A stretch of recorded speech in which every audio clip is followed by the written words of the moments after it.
get it back. Sorry. The emergency thing like blew out my phone or something. Made the camera go dead. I don't really know what happened right there, but thank you for returning. Thank you for returning.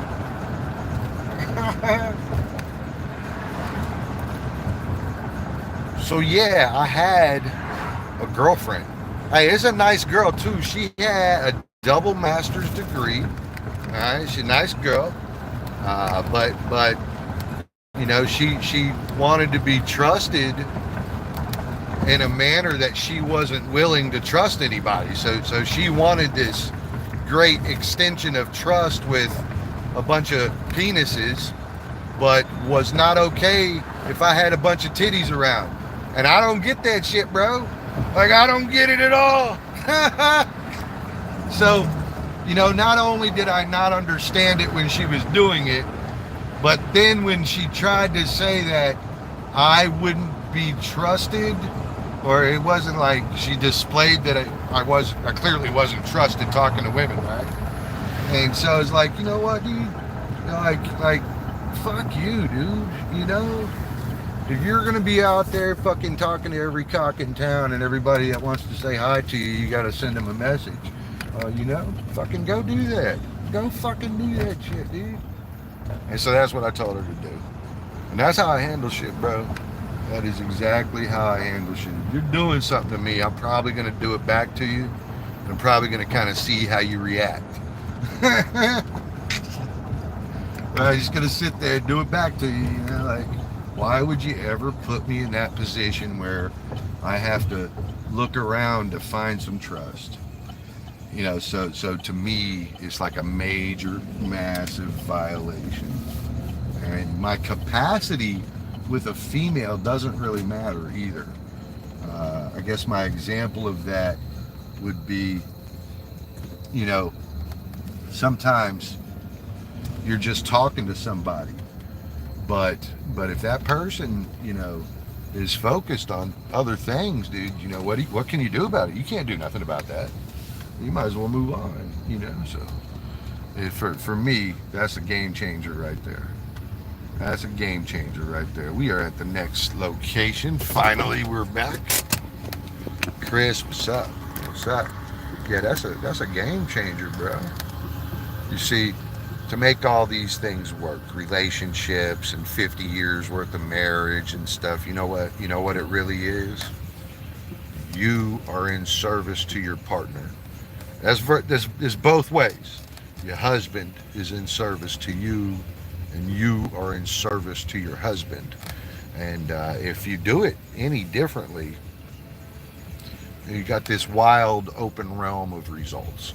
So me, I don't do that shit. I ain't fucking sharing. And if my woman doesn't, you know, like that, I suppose I'll be without a woman. I don't fucking know, but I certainly ain't doing that shit. What's up, Sal? What's up, Sal? I don't know if I'm right. I don't know if I'm right or wrong, but I can tell you what my grandma didn't do. I can tell you what grandma didn't do. And grandma was the queen too, bro. Like, she might have been in service to grandpa. And I'll be honest with you, like, she gave him 5 kids. You know, she was in service, so to speak. I think some of y'all know what I mean. So she took care of grandpa across the board. As a matter of fact, grandpa ate before anybody else did. Thank you, Sal. Thank you. Grandpa got served food before everybody else. Like, if grandpa wasn't taken care of because they were broke or something, he got stuff before the kids did, bro. Like, so she was 100% dedicated to him. But I got to tell you, that dedication was reciprocated, and he was dedicated to her. I mean, she picked the house, she picked the cars, she picked the clothing, she picked the dinners, she picked the food. She might have cooked it, but she also picked it. And so, like, there was nothing that man really picked. I don't think he picked his own clothing for like the last 30 years of his life. Like, I don't ever remember seeing him buy a t-shirt or a collar shirt or a button up or any of those things. Grandma would pretty much come up with all that stuff, you know. So She was the ultimate queen of the house, bro. But, you know, Friday nights out, girls' night out was never girls' night out. And it was never that, ever. You chicks fucking deformed that shit. Girls' night out used to be the night that the husbands took all the wives out. That was what girls' night out was. It was never five girls get together in miniskirts and go shake their ass at a bar somewhere while drinking. It was never that. It was never that. It was never that. Go ask your grandma. Go ask your mom. Ha! I am not wrong. I am not lying. And anybody that's on board with something else, no way, bro. See, in my opinion, you ain't looking for legacy. You're not looking for a 50-year relationship. You're looking for a 4-year relationship. You're looking for until something better comes along. And by putting yourself in contact with every penis in town, probably gonna find something better. That's not hard to do. You look over at your partner. Some of you got partners. And I don't mean nothing by it. I know you love your partner. But if you think there's not better out there, that's stupid. That's stupid. There's better, there's worse, there's faster, there's slower, there's taller, there's shorter, there's more money, there's less money. All of these versions exist irregardless of who your partner is. And so that continued behavior where you really need to meet 68 new people this week, or maybe you need to keep looking, whatever that is, I don't subscribe. I don't subscribe. Somebody else can subscribe to that. There's a lot of weak men out there too.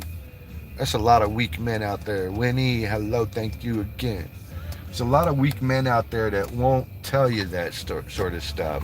And they ain't even fucking manly enough to do it. They want the pink so bad that they are going to agree and say anything that they need to achieve the pink, right? Including getting walked all over and fucking like 700 dudes in their girlfriend's inbox. You know, like even if she's not replying to them, what the fuck? Did you put yourself in the line of fire? Is that what you did? Winnie, mabuti naman. I'm just keeping it real at 5:30 a.m.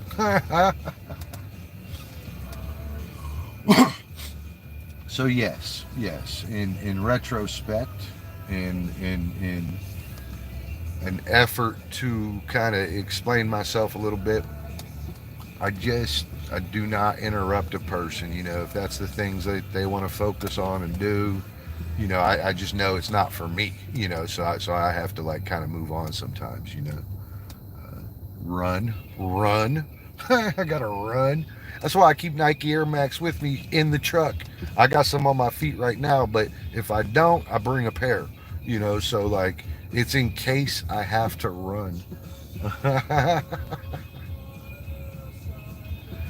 Yeah, Chona, I don't know. Sometimes it's not worth sharing stuff, man. Get you in more trouble than you're already in. Oh, shit.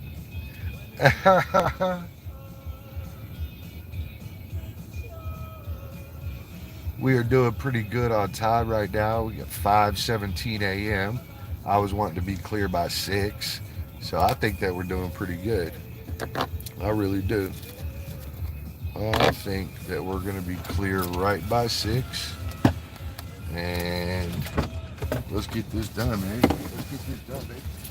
Let's get this done.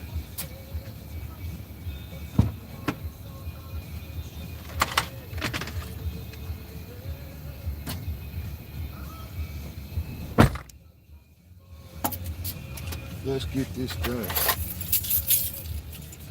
All right, those of you that have been with me and or paying attention, one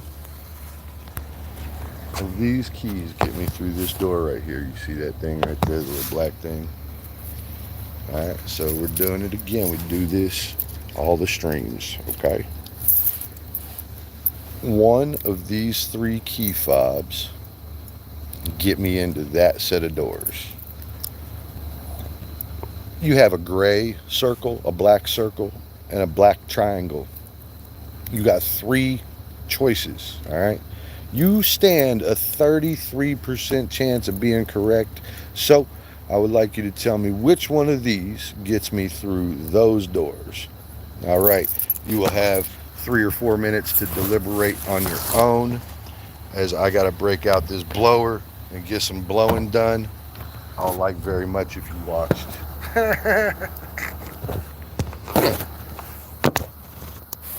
Aha. Hello, Thieves. What's up, bro? What's up, Thieves? I meant to ask you how you doing. I know that there was some trouble last time I talked to you. So what's up? Is everything worked out okay? Did you have to go find that dude? Because if you want, like, I work for food. I'll come out there, you could cook some food, and I'll go find that dude. Oh, dude, I don't know what it was. I tried to cancel it, and it just killed the fucking camera and everything, dude. It took a dump all over me. It did. And then I came back and finished my story, so you missed all that. Right, all that. That's exactly what happened. That's how it went. Great to see you, Phoebes. Now, you know I asked you a question there, though. Like, if you want, I'll come out there, I'll make that dude vanish, all right? I'm pretty good at shit like that. Like, people vanish. Things happen. You know, you ever lost something, see things get lost. So, you know, if you want me to, I'll come out there. I've been stuck on that live. Have you been sitting there?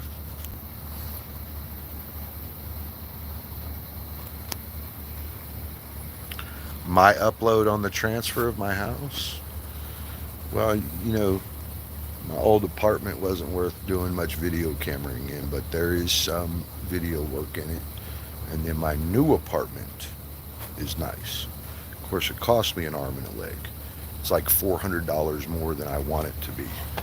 Yeah, 400 more.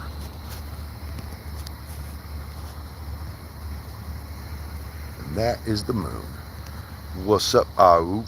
Back read, I'm asking you. Oh, sorry, Chona. Hang tight. Hang tight. Did you visit Philippines? I've been to Cebu one time. I went to Cebu with my bosses. We were looking for investments so we could build a hospital in Manila. We were scheduled to go back, and it fell through because we were building here. And we haven't been back. We spent almost a week there, and I must have had 50 fucking meetings while I was there. So we had meetings set up in 15-minute intervals as meet and greets, and we did them for 4 days. And not only did we leave there without any fucking viable people that we really felt like would be trustworthy and had our same mission in mind, but on top of that, we didn't go back either. So it's double bad for us right now. But we wanted to purchase and build a hospital in Manila, which really needs it. So it was a good spot to do that, and we're at the right side of the curb, so things are still cheap out there, right? But yes, I've been to Philippines one time, just the once. You're in Cebu? A lot of y'all are in Cebu, are very close to. And then some of y'all I know gotta like fly to Cebu, or like, I guess, Mindanao or something. Like, some of these places are far from one another. I didn't realize there was that much distance. What's up, Sapna? Hello. Willie. Namaste, Sapna. Assalamu alaikum. I do want to come back. I want to live in the Philippines. I would like to live in the Philippines. On the beach too, by the way. Like, I want to wake up and walk outside and have my feet in sand. That's how on the beach I want to live. And I want to go fishing every day. And I need to find a woman that wants to go fishing every day. And in the meantime, I'm going to blow this concrete down. Y'all are going to have to say hi to each other. Y'all be sure to subscribe to one another. Let's get this done now.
all done now, baby.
What's up, people?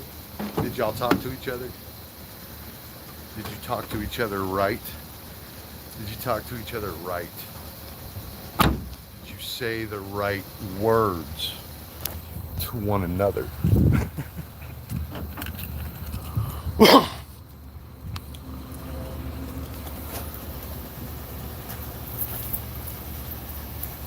Ooh. That was actually my big plan, was to go to Cebu and Manila. I wanted to spend a month, but I really don't think I'm ever going to be able to fucking take a month off work or anything. So just die at work or something. I think that's all I was actually built to do, is go to work. Clearly it's not to get a wife, so. Whoa! Whoa! Clearly it wasn't to make children. Nope, that couldn't have been it. No way. All right, who's gonna tell me what this is? Come on now, people. What is this? Let's go. Every day we look at this. Every day I ask you what it is. Somebody tell me, what does this do? How much would a woodchuck chuck if a woodchuck could chuck wood? Yeah, I can't do it. Yeah, I can't make it through one. What does this do? Oh my God. It does a bunch of stuff. Blah, blah, blah, blah, blah. Right now we're going to call it the light switch. It's the light switch. Lighting control panel. Excellent. Somebody's been paying attention. All right.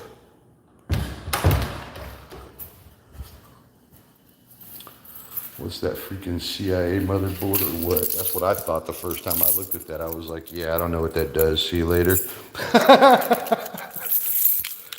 Like, nah, it doesn't do anything I need to know about. That allows us to group, cluster, and program our lighting. And this is the brain of it all. The pooper. The pooper. This is the pooper. It's what's inside that counts. Let's go. What do you do for work? Excuse me, hold on. What do you do for work? Do you manage the place or something? I am the boots on the ground. I work directly for the owner and or owners, and I represent them in the field in all things. So they do their business deals, buy their land, they design things with the engineers, design things, choose contractors, things like that, but they are surgeons, and they cannot stop doing surgery. So they cannot be in the field. That being said, they need somebody in the field that is knowledgeable, but more importantly, that they trust. And so I've been with these guys for just over 13 years, and they trust me wildly, and I've proven my trust, of course. But through that time, I have grown exponentially, and I built all these buildings with them. And so I have worked alongside every general contractor that we had for the main structures. Every suite that built out, I worked with their contractors too. I know every trade, every detail of this building. I know about it. I know who did the woodwork. I know who did the lighting. I know who to call if something goes wrong.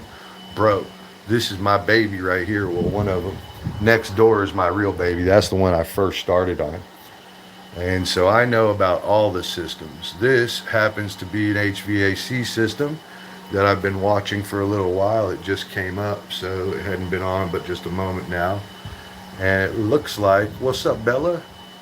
Behind the scene, which Bella is this? Oh, there's more than one. Holy moly, macaroni. So, I represent the owners in the field, to be more clear. And anything that they have their hands involved with, I get the phone call for. In this case, it happens to be that they are never going to come down here to any of these buildings. Never. Never. It's not going to happen. Right? And so I am the man. And let me tell you, my job is not easy. Sometimes I walk in a building and it's fucking flooded or something, and there's no way a doctor gets that phone call and can like tell 10 people that day that they don't need surgery, right? Like, ha ha ha, I'm putting your surgery off. My extracurricular building over here is blowing up. I gotta go, right? So docs can't do that shit, bro. So I exist and I do my job to the T, and I am the first person to make it down here to find out if anything's wrong, and I'm typically the last person in the building. And it's just the story of my life, man. Just the story of my life. And I go through everything, dude. I know the plumbing, I know the electric, I know the roofing, I know the concrete, I know the irrigation. Every detail of the facility is mine. Additionally, not only did I work with each of the tenants, like that's a tenant, there's another tenant right there. There's 7 tenants. 1, 2, 3, 4, 5, 6, 7. And I worked with every contractor that came in. 7 individual build-outs took place, not including the building, which means 8 different contractors to put this thing out. That's just the general contractor. He's the guy you talk to, but he's also the guy that hires all the other contractors that particular job. So he would hire for their flooring, for their painting, for their ceiling stuff, for air conditioning. He would hire for all that. And so I work with all of their trades. There are things that have to be tied into our building, such as fire alarm. There's additional things such as air conditioning. We supply the units. And so a tenant moves in and there's air conditioning in here. They may have to add air conditioning, but for the most part, they have air conditioning. And that's at this structure. Some structures we do it differently, but this particular one, la la la la la, and that's what I do. Now, I happen to know the build outs of each of the individual tenants too, from the hyperbaric chamber to the MRI machine to the lasers, everything. Which means that for the past 13 years, I have been subjected to medical stuff. Medical this or that. Shut up. Stop calling me. Oh my God. It's 5 a.m. Don't call me, bro. All right, so additionally, I have been exposed to each of their various services. So anything that the providers are doing is things that I'm exposed to. I'm exposed to their equipment. I'm exposed to what it takes to operate that equipment, power, everything, so I get all the details across the board. And you know what? I love it. I absolutely love it. I'm good at it. I had a little bit of prereq inside me for the job, and I had a little bit of like a foot in the door. And so it was not easy to get this job, but I had, I guess what I would call a little one up, as in I knew the doctor already. Now, I first started working for him back in 2008, and it took a while to get on the team. And so when I originally started working for him in 2008, I was making signs, and that's where they found me. And so from 2008 to 2025, we've been working together. So almost 20 years now. But it took me like a good fucking almost 7 years or something to get this job, 5 years. And so it wasn't without its own efforts and merits for me to get to this point, so that just wasn't a free thing. They didn't hand me anything. There was quite a bit of work done that proved my value, proved that they would trust me or could trust me. Ooh, Elvie got her eyes. And so yeah, as soon as a deal is struck, right, and they put a tractor out on the land to start flattening it, let's have dinner. Hell yeah. As soon as they put a contractor on site, the property becomes mine, and I manage every aspect of it, answer every question, every engineering diagram comes through me. I put my name on all of it, and I study all of it, and I do my job, and it's never been easy. But what makes it easy is after you learn some of this stuff, right? So plumbing's always going to be plumbing. The toilet's always basically built the same way. A roof is always basically built the same way. If you got exterior stone, it's typically built the same way. So once you thoroughly learn one of these things, it's not like it changes that much. There are some variances, but you always know that your bricks are going to hang on some sort of hanger system that you build inside the wall. You're always going to know that you got to put foam up and insulate the building, right? And so they're just any number of things that, once you kind of learn them, you kind of know what you're doing, and you can, weasel through the next building even with subtle changes. And so that's the way that kind of went. I've got 7 major builds of 30,000 square feet or more on my list of accomplishments. These were major facilities that, hey, and check out this blood moon. You see that moon? That's the blood moon, bro. Red. So that's, 7 major facilities that we built out, not including the tenants that built out inside it. And we'll argue that jump park that we used to own, I had to work with those contractors. I had to know how all that shit was built in there. And that was a wild thing too, bro. Absolutely wild. Absolutely wild. That contractor sucked. And a lot of these contractors do. And you can always see it. And so I've had, what is it? So we got 7, 3, 4 over there. I mean, besides the 7 major builds, I also have an additional 18 individual tenants that I worked with to build out their facilities. And so through and through, it makes me pretty knowledgeable, to be real honest with you. And I don't always necessarily feel like I make the right amount of money for the amount of knowledge I have. But, I don't really cry too hard about that. I'm grateful to have my job, and I don't want to jeopardize that at all. This is the best job on the planet.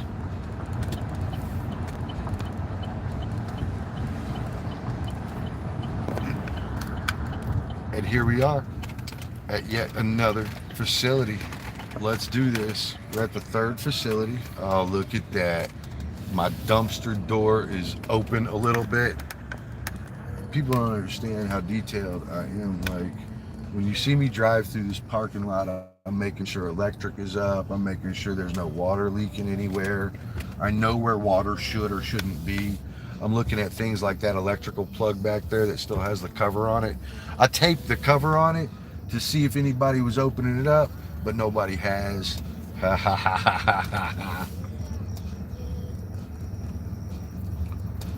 And then somebody left my damn dumpster door open.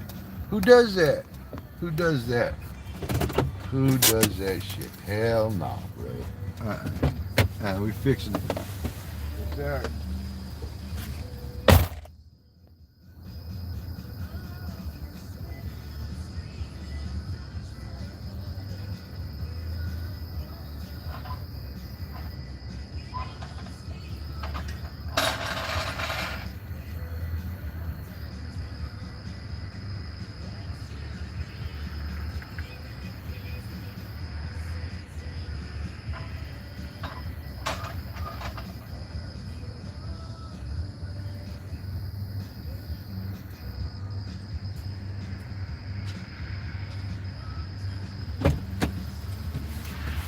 Oh yeah. And of course I'm doing things like making sure nobody stole our bushes, and if there's a bunch of trash in a bush, I'll go ahead and get it cleaned up, The real deal is the doctors, the owners of these various businesses, are in such a social class that they should not have to come out here and touch any of this shit. And that's true. It's very true. And when you work on your life wage, you will see why it's so true. Why is it so true? Well, because they're valued at like 20 grand an hour. They might as well pay somebody for it. 2 minutes, people. 2 minutes. Hello. Talk amongst yourself. We are at the 4,000 building. Talk amongst yourselves. Talk. You know the deal. Make sure you subscribe to one another. Make sure you hit like on the stream. That sort of stuff. Yeah. Be like that.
Bleep, bleep. That's all, folks.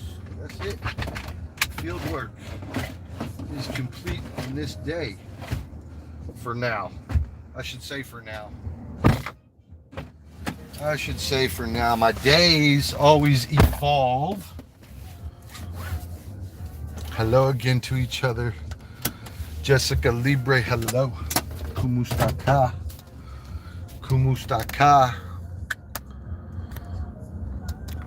Yeah, let's put this jam on. I like this jam.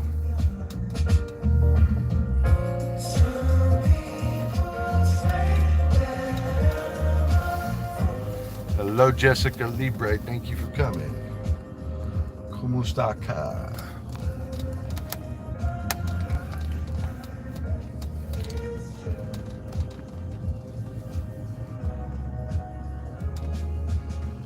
My booty not mine. My booty not mine. My booty. Nah, man. Nah. You know, I can only like pronounce things the way some white dude would pronounce it if he never tried to say that word before, but my booty looks just like my booty. And if you say it fast enough, it all works out. That's like my online handle for video games. I got 2 video game names. One of them is Pure TGK. That's Pure the God's King. And then that is also Haywood Jablomi. That's my other online name is Haywood Jablomi. My first name is Haywood and my last name is Jablomi. And if you say it just fast enough, it sounds like Haywood Jablomi. Just fast enough. Haywood. Which Haywood is here? Oh my God.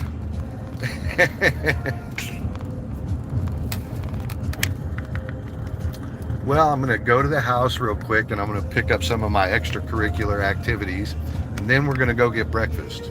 That's exactly what's happening. I need to acquire my additional activities and then we will go get breakfast. That's what we're doing. Musta Daddy Bruce. Yeah, it's my booty. E-cow. Esau.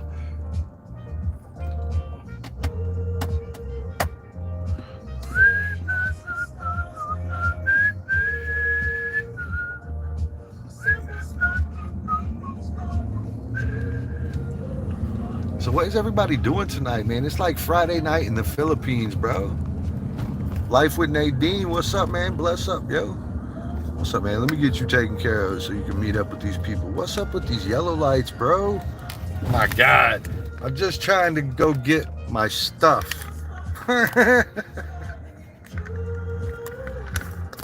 Rocker. What's it gonna be, man? You gonna move to Texas, bro? I'll get you on with a badass irrigation team. They charge a lot of money. They'll get you paid, bro. They'll get you paid. No problems, man. You'll move to Texas, bro. Move to Texas. Get you hooked up, bro. Yes, sir. Yes, sir. You know, I've been trying to talk everybody into moving to Texas. Like, people that don't want to move to Texas, I think they're a little crazy, bro. There's a little craze inside them. Uh-huh. Mm-hmm. Sometimes people have like some extra good reasons. Like, you know, no, the whole family lives right here, you know. But for me, man, I'm like, man, it's time to move to Texas, bro. All right, have fun, Jessica.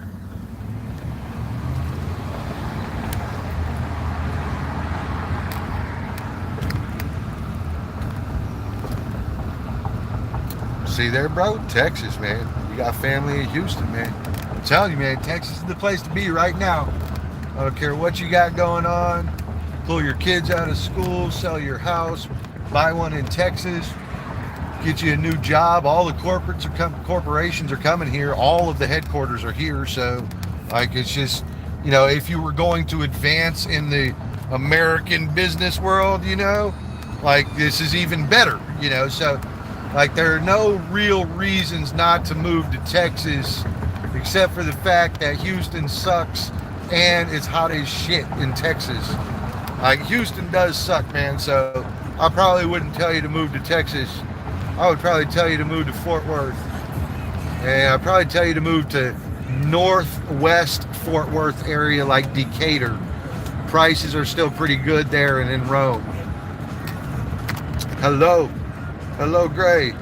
Nita, let me get you fixed up, bro. Let me get you fixed up. I'm going to put you as a moderator. You can link up with everybody. I hope you're having a good day. We are in Fort Worth, Texas. It is 5:51 a.m. and I am the captain. You don't have to wear your seatbelt. This is not a safety course. There's no safety here.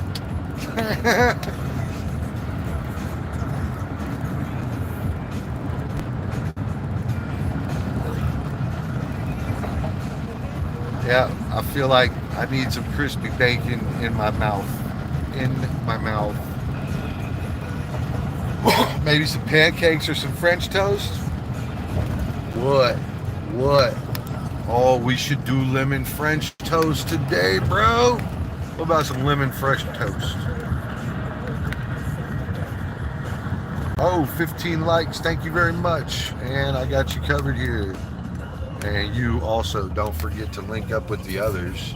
Everybody that's blue in here is usually pretty decent people.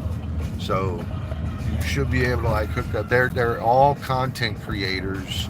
And so it's all like our type of people and stuff. So, be sure to link up with everybody.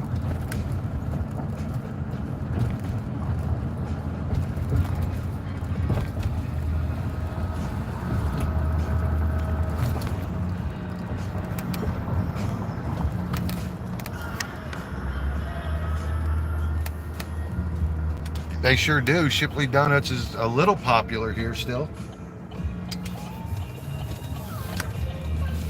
You might have to really look around to find them though. They're not like on every corner. We got a bunch of Asian donut stores here.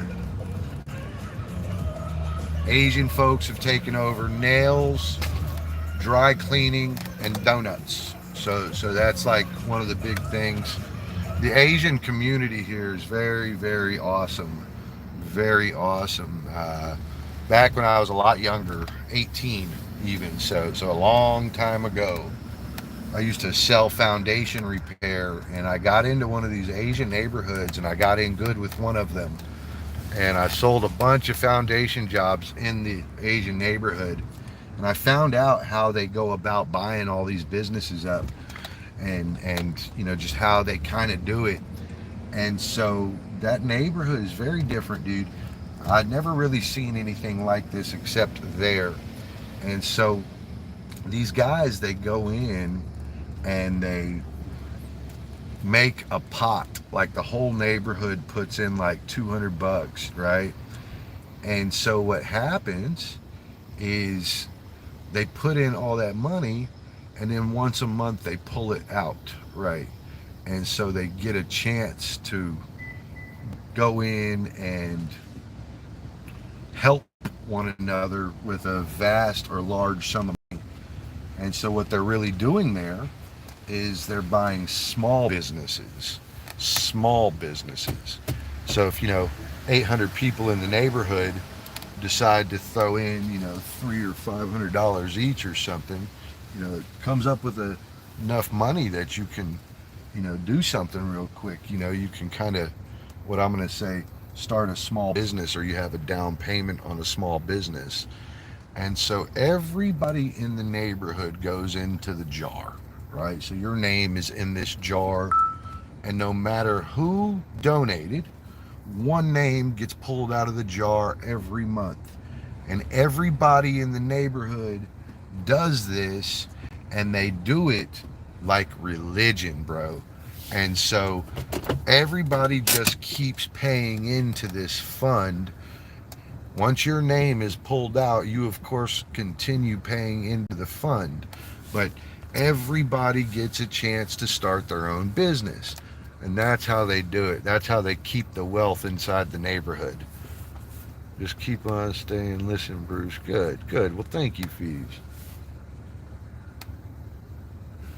And I'm not lying, Phoebes. If you'd like me to visit your little town and make a dude disappear, I'm good at shit just like that, bro. Like, I excel in things like that. It truly is studio. They all watch out for each other. They all take care of each other. It's like some sort of pyramid scheme or something, but it really generates for each of those people so they have a viable chance, you know? And so that being said, it can't be, really expensive business adventures. It has to be something that's, 50 grand to get into. And so you can pretty much outfit a nail salon for that. You might be 150 or something, but you really have a version of getting ahead. And that's the real is right there, that version of getting ahead. And again, it's the only time I'd ever seen such a well working system like that. And so these folks, they take care of each other. And none of the other communities seem to do stuff like that. So, like, if every person in town pitched in like $20, bro, there'd be a huge pot and somebody'd be able to start a business, right? And it just keeps going like that and going. And so I think that's very cool. It's actually pretty cool that you thought it was cool. All right, Elvie. Welcome to my home. Welcome. It's a little dirty. I have one thing on the floor. What the fuck? It's a little dirty. Got some private stuff that I need to pack up and take with me here. So please pardon me while we deliberate. Here, I'll try to give you guys a better view though. A cool view. What about a cool view, huh? You don't like a cool view, huh? You want the light that comes from in the cabinets? Oh. Or do you want the reader? I am a reader, by the way, guys. Knowledge is power. Knowledge is everything. I think you guys are just going to get a nice little squat pop right here. How about that? Here, I'll try to put you somewhere I can read. Oh, we got the Filipino chat going. Yes, Phoebes, this is my new place. Thank you for asking. My candle has gone out. Son of a bitch. All right, so this is the new place.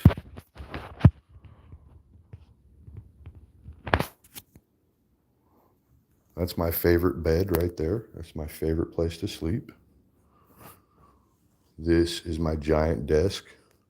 Like 6 people can stand on it. It's cool. It has no wires underneath it, but it has power. Isn't that beautiful? That is just beautiful. Beautiful work. It's a metal top desk. This is 5 foot. From there to that end is 8 foot. It's a 5 foot by 8 foot desk built for a man. That's my Shaquille O'Neal chair right there, the Shaq chair, big enough for a large guy. This is where, I don't think I can show that. Here, I can show a little bit of it. This is how I keep everybody safe. That is my safety measure right there. It sits there in case I have to deliver justice.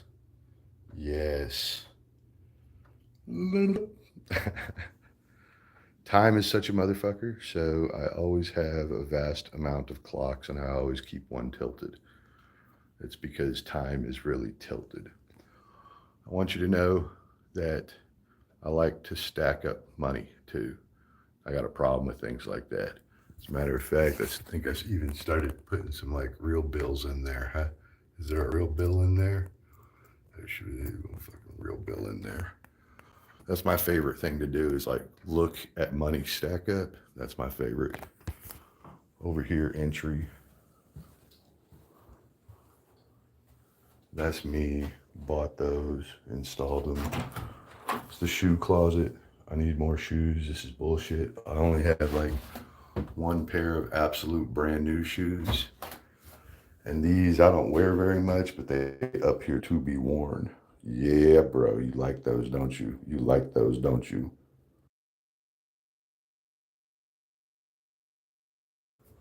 Pardon me, I had to mute it while I farted. I didn't want y'all to be like offended by the farts. Super sweet restroom. Dirty sink. Sink is dirty, but the countertops aren't. And that's my cologne collection. I got a problem with smelling good. And I can't just have like one smell going. So, yep. Double shower head. That's his and hers. All right, bye, Chona. Thank you. Yeah, yeah. Didn't make my bed today. Hadn't got to that point in my life. Oh, more weapon stuff. Oh my God, there's guns everywhere, knives everywhere. I'm safe in every room. All right, here is my closet. I got a small house, same price. 2-story house, 3 rooms, small house with only 1 room, same price. Oh man, that's tough. What's up, B?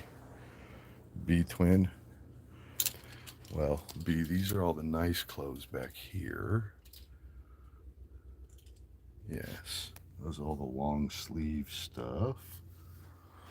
This is all the collar shirts that I wear at work. These are all the t-shirts that I don't count as junky t-shirts. And these are all the t-shirts I count as junky t-shirts. I installed that shelf right there and these 2 wood rods because they weren't there. That door was meant to open up all the way, but that's super stupid. Relatable. My house before I moved, gone on every flat surface. That's what I'm talking about, Evander. That's what I'm talking about, dude. There are gats everywhere up in this motherfucker, bro. And if it's not a gat, it's a fucking knife. Which is actually my favorite, by the way. I prefer a knife. What's the old saying? Guns for show, knives for a pro.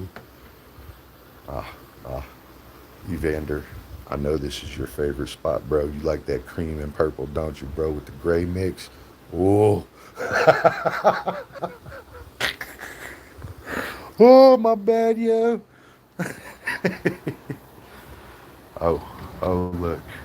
Look, there's more weapons. There's more weapons. We got a field manual there, huh? And I keep things kind of like straightened out there. Like, you see, like, I have some sort of orderly problem, huh? Like, some sort of OCD goes on inside Bruce. Like, it's got to look like that. Like, as a matter of fact, that one that's tilted right there is annoying the shit out of me right now. We're going to fix that. This, Evander, do you want to know how many rounds of 22 I have on me inside this home? 10,000 rounds of 22 is in here. I decided that, like, if I could create 34 shots of mayhem in 2 fucking hands, that I might need to do that like 100 times. It's funny, dude, because, like, people are always like, why do you get a 22? And I'm always like, well, why would you not get a 22? And they're like, well, that didn't have any stopping power. I'm like, well, what are you trying to stop? Like, oh, goddamn, there's another knife, bro. This is a sharp fucker, too. I use this to do surgery on my balls. I'm just joking. I'm just joking. Man, 22 is my favorite, bro. Well, that and you know, my favorite all time is that dude over there. And it's a Kel-Tec P17. And I got to tell you, dude, that thing is 17 rounds of mayhem. Look, this is my favorite comic right here, where Doomsday was like, fuck you, bro. I was so happy about that. I was the only one cheering. I was the only one cheering. So I have the death of, and then additionally, I have the return of. This is from 1993, bro. 1993. Some of y'all wasn't even born yet. Look at this. Here, I got one for you. Y'all can go look this one up right now. Anywhere you want to. Metal Men #1, an original print. Go ahead, check that out. Go check out the price on that bad boy. That's right. This is the Superman Beckett where Bane had killed Superman. This is a wizard price guide for comics, but this is a Beckett from it. Very cool stuff. Very cool stuff. So yes, I collect comics, sports cards and stuff. And anybody, Evander, anybody that has a mind for business, this book right here by Rhonda Abrams is the best book on the planet. It's absolutely the best book on the planet.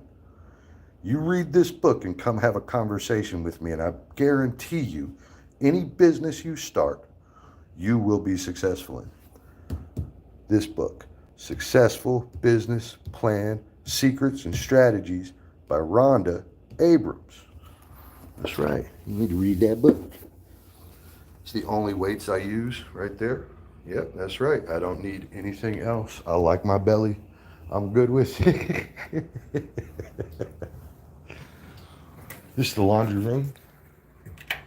Sometimes I do laundry. This is also the tool room. All the tools are like fresh and stripped out so I can get to them really easy. Very cool, very cool. Always got to have stuff square, parallel. Drives me crazy. Hey, dude, you know, there's something to be said about that, yeah? You know, like discipline. All right, so here's the patio. I built this fence myself. It's freestanding. It just fucking stands there, dude.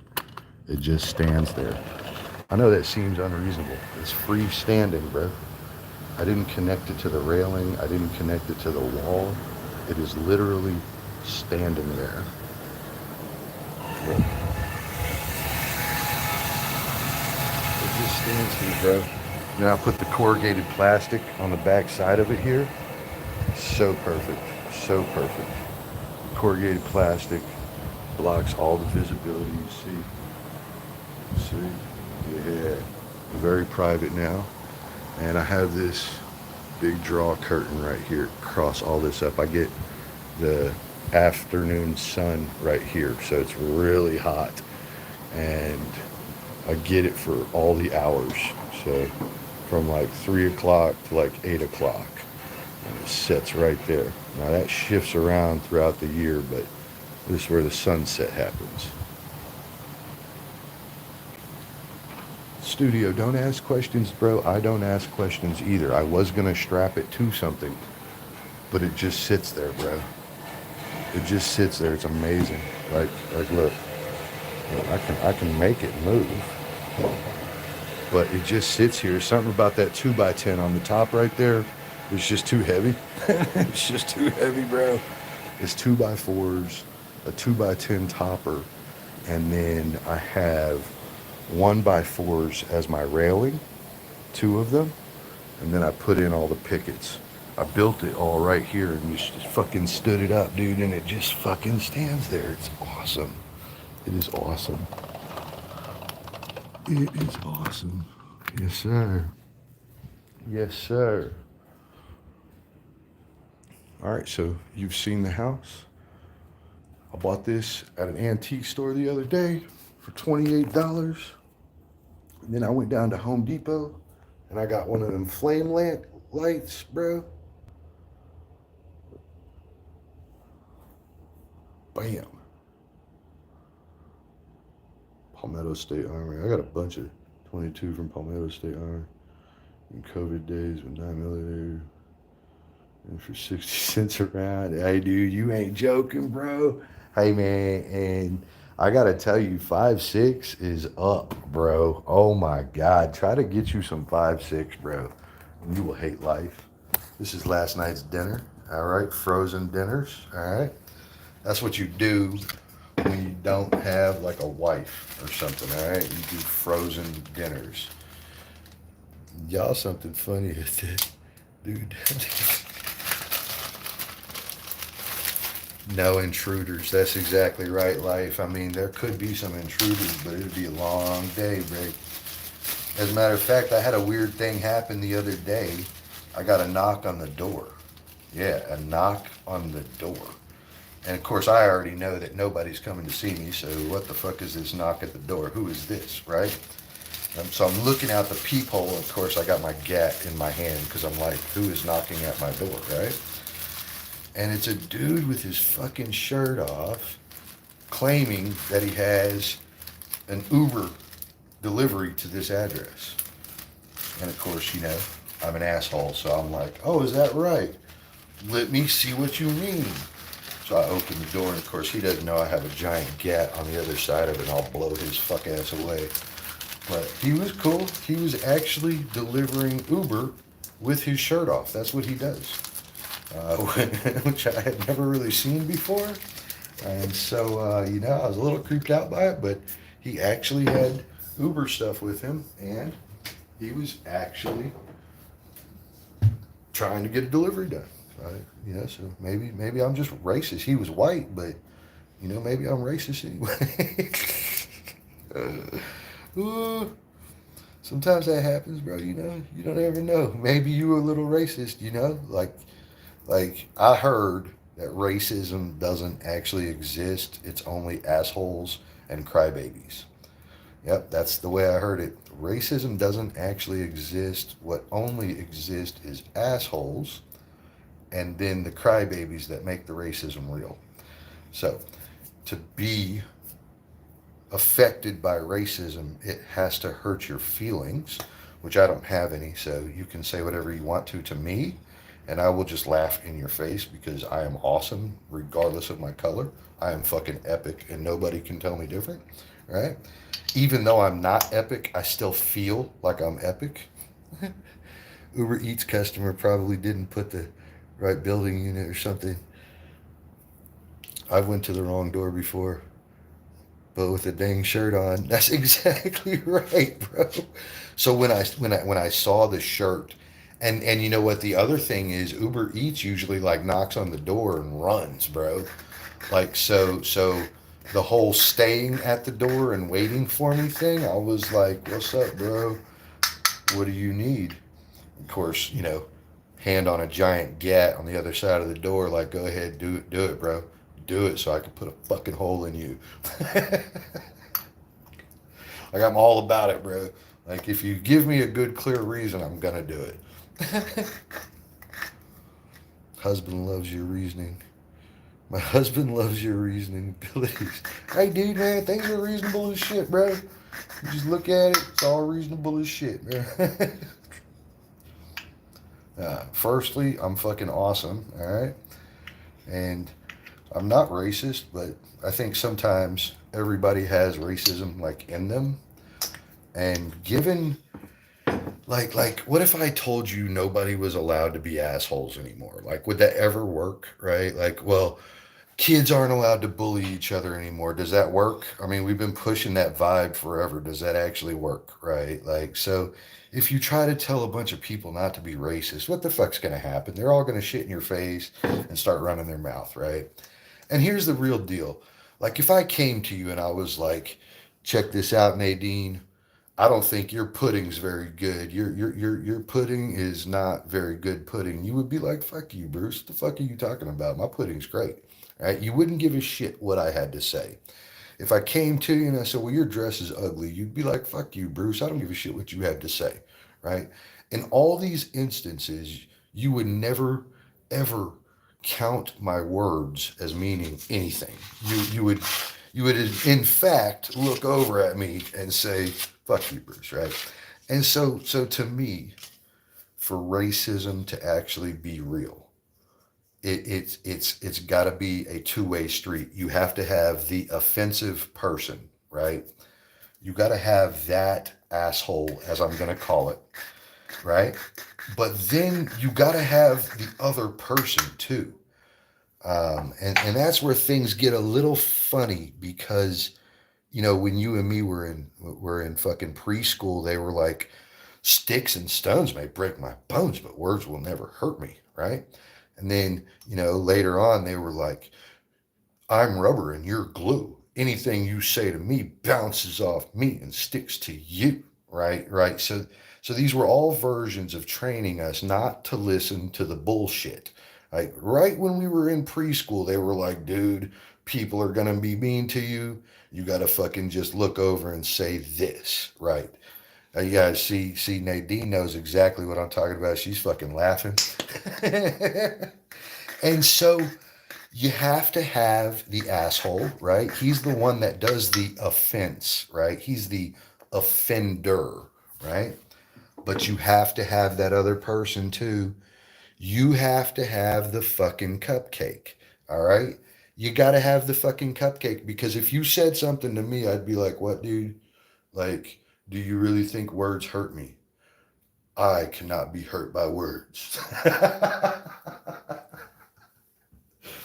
Do you know I have never been to a place that somebody didn't have something bad to say about me? Like even here on YT, like I'm kind of cool. I'll chat people, right? Like I ain't got nothing shitty to say. But like people get shitty with me anyway. I'm like, dude, like why don't you just mind your own lane? But they don't do that either, right? And so I'm just saying, I'm just saying that like everywhere there ever is corporate life, work life, school life, at home, girlfriends, fathers, even my own parents, they don't always have nice shit to say to me, bro. Like sometimes it's like damn knifing. Like it does actually penetrate me, but who am I? Who am I? Do I look like a fucking cupcake? So am I going to fall victim to some fucking words?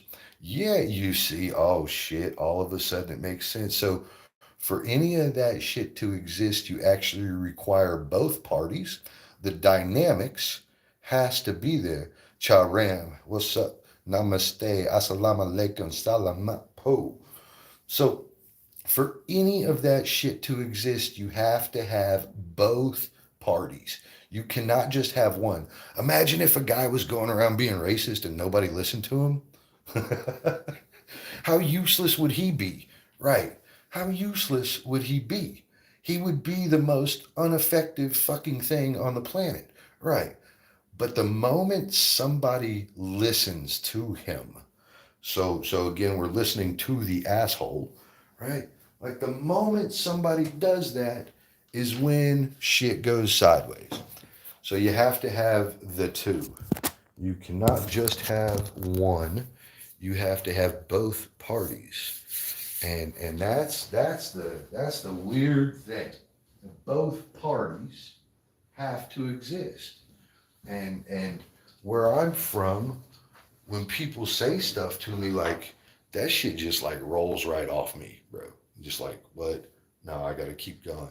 And part of that's because I know I'm a good guy, right? I know I'm not out there doing bad stuff or nothing, right?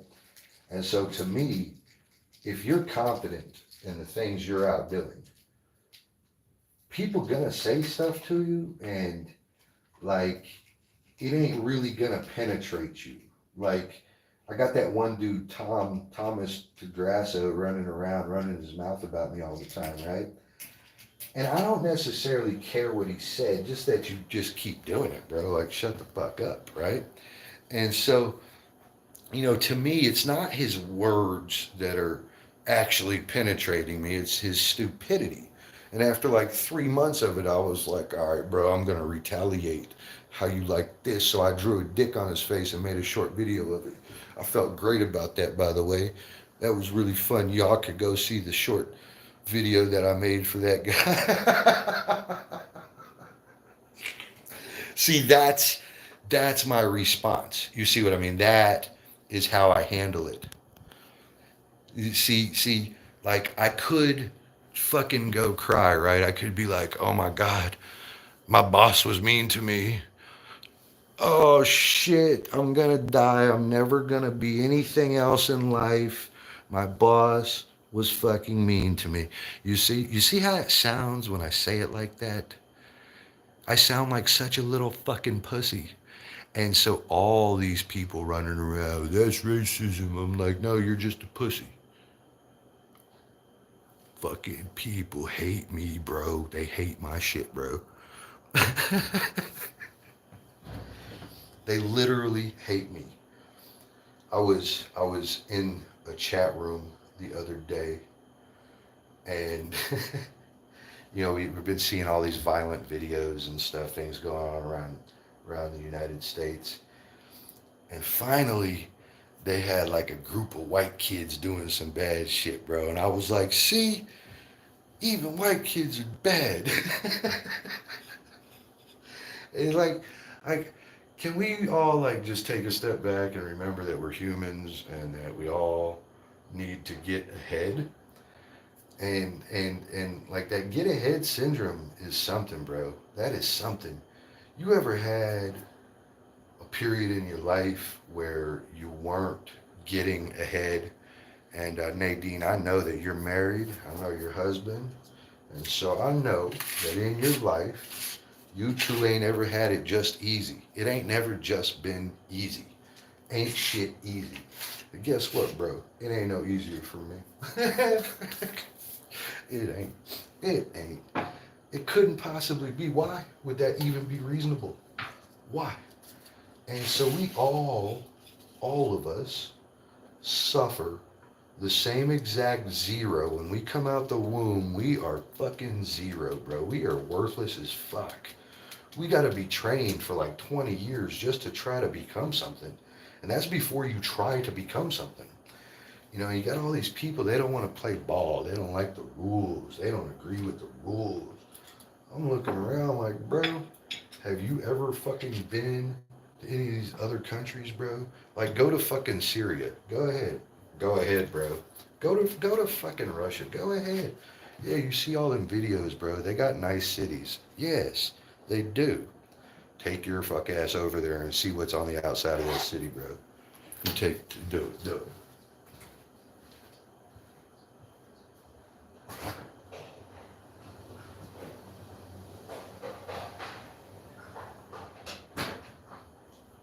Yeah, go ahead, bro. I triple dare you to take your ass to Iraq, bro. You ever been to France, bro? Let me tell you something, man. Me too, Nadine. Me too, man. I already know you do because y'all got kids and stuff, man. Ain't shit easy, bro. Ain't none of it easy, is it? And books don't read themselves, right? That's the deal, right? Since the womb. People are always so startled when I say that too. I'm always like, so what'd you do this week? And they're like, blah, blah, blah, blah. I'm like, did you read any books? They're like, no. And I'm like, so, like, what do you mean they're free? You got them like on your phone. You got them down at the local library. You could go down there and sit and read books. You can even go into the local bookstore and just sit down and start reading books. They don't ever say shit. And so you mean to tell me like all week long you couldn't find a book? And then all month long, and then like all of your childhood, and then like your adolescent years, and then like your early adult years, like you just couldn't find any books, bro. They just didn't exist, right? Like nobody was like, here's a book, or they weren't like, oh God, you have to read. So like we didn't force you to read, so you didn't read. Like I never understand this shit with people. Like if you're gonna get ahead in life, it's not because you was like throwing down on Friday night, bro. You was throwing dominoes on Friday night. I know why you ain't ahead on Monday, bro. Like it just makes sense, and like to me, people don't like it when shit makes sense, bro. When shit makes sense, that's when people are against you the most. They against you the most when it makes sense. And that's just fucking crazy too. I ain't even ever heard of shit like that. Like, hey, let's like try to make it seem rational, but when they produce a bunch of logic saying otherwise, I'm gonna treat that illogically.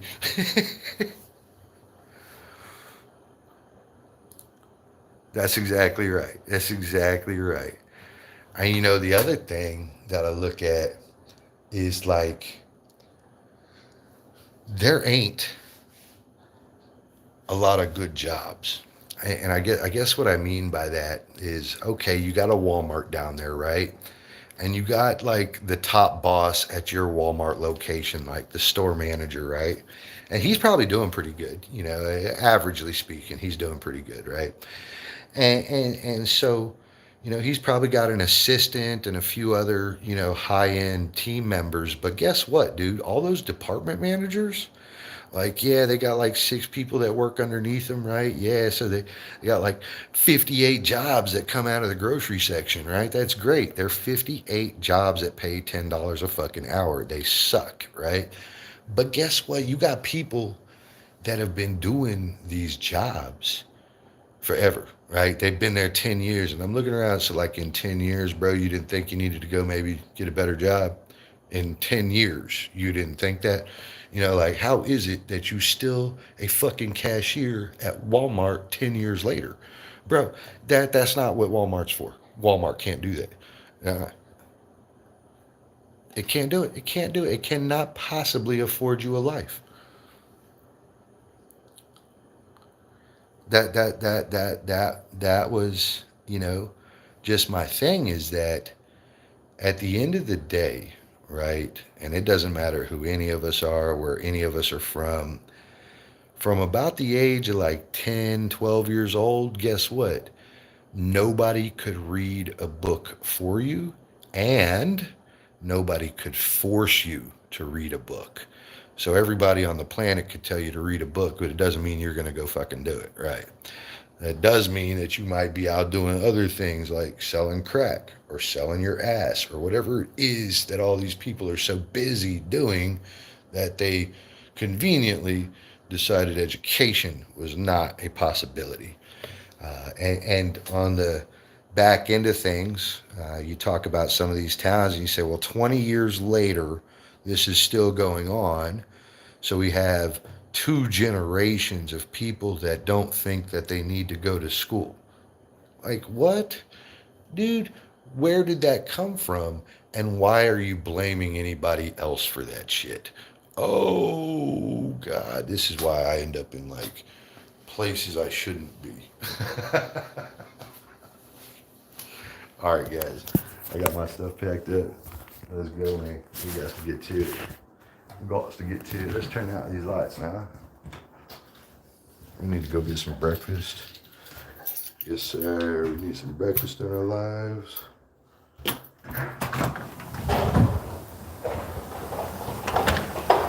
don't know what they're doing over there, but it's loud as shit.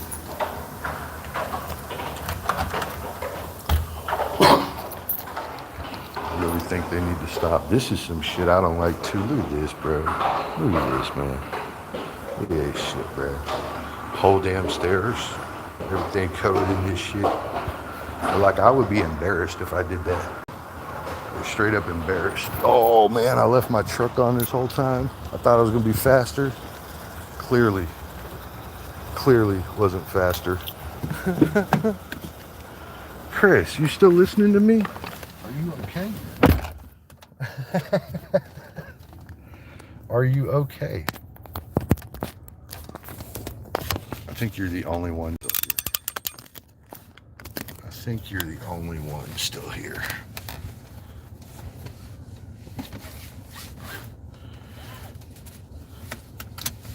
Who among you has Netflix?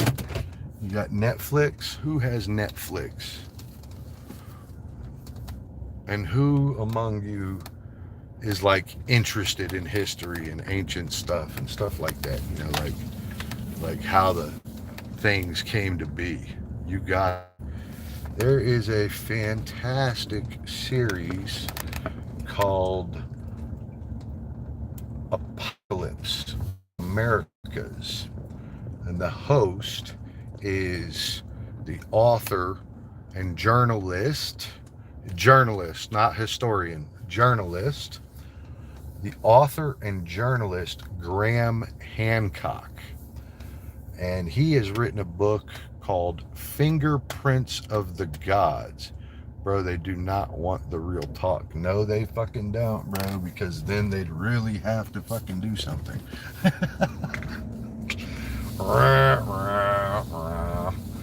Oh shit, I am going the wrong way. I got busted. You turn right in the middle of the road. Probably gonna be some like cops like, what you doing? Then I'm gonna be like, fuck you, cop. You don't tell me shit, bro. That's what's going on in America, by the way. That is what's going on in America. It is turning into a big shitstorm. And I should tell you this too, because about 400 years in, any and every country starts failing. All right? About 400 years in, France, Italy, all of it. Go look, dude. It's all in books. It's all in the books. I know. And then the next thing somebody is saying, this is my personal favorite, bro. I get crunk on this one. They're like, we didn't make those books. We don't trust those books. I'm like, oh, you motherfucker. Are you fucking serious? It's all around the world. This is the book. Even if it's not real, this is what they're playing off as real. You have to shut up. Like, read the books, bro.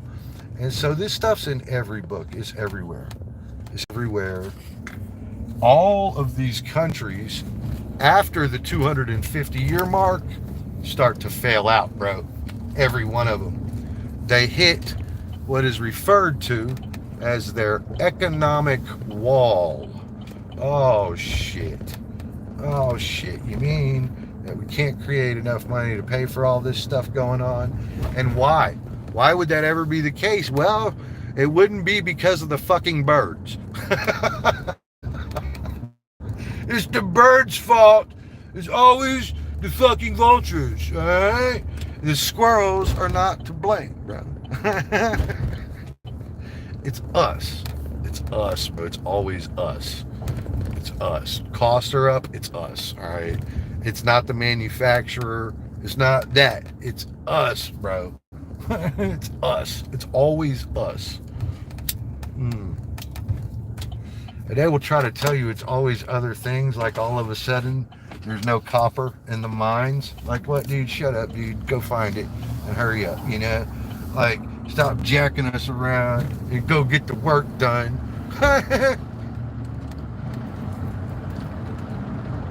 I'm pretty sure this is why I can't be a father. Russ, what's happening, yo? And yet, they didn't want us to believe. There's just so much, dude. There's so much.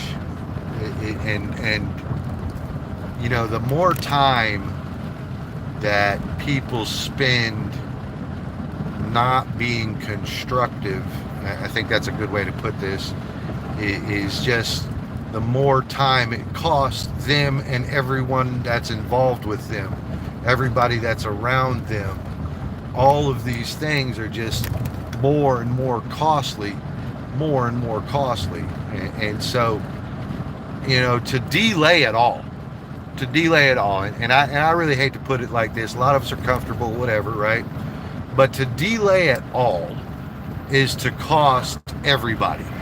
It doesn't just cost you, it costs everybody in your family, it costs everybody that you associate with, and it costs you even more, you know? Like, it costs you greatly. And so it's just wild. You know, I look at it as servicing myself. Like, why would I ever try wholeheartedly to poorly service myself? I imagine you got like $1 billion sitting around, right? But you still down at Walmart getting the Gildan t-shirt, bro. Like, are you serious? You would never do that shit, right? So, like, why service yourself poorly? You know, like why not take care of yourself all the way? You know, like to me, that's just the right thing, right? Like you want nice cars, and you want nice dish towels, and you want nice underwear, and you want nice jewelry, and, you know, you want nice haircut every month, and, you know, just there's just an endless amount of things and reasons that, like, why would a person ever sell themselves short? It just doesn't make any sense, bro. It doesn't.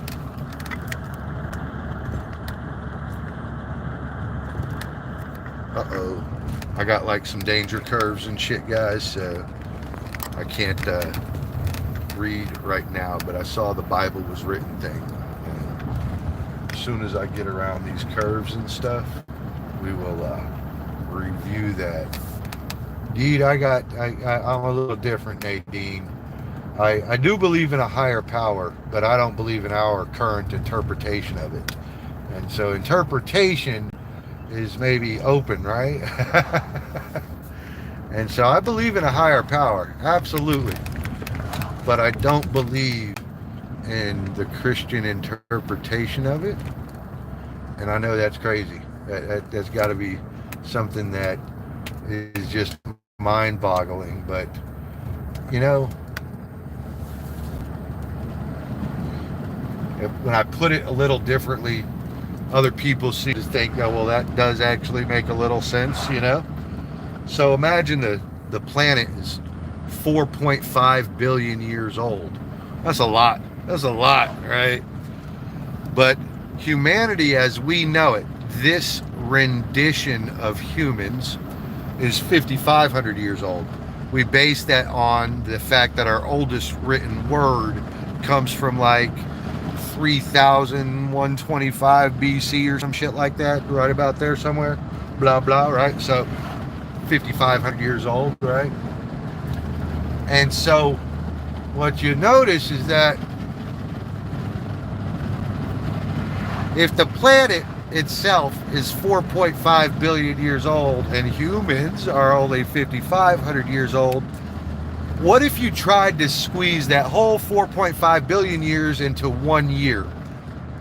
And then you ask the question, well, at what point did humans show up? I mean, humans wouldn't even have showed up until the last day, right?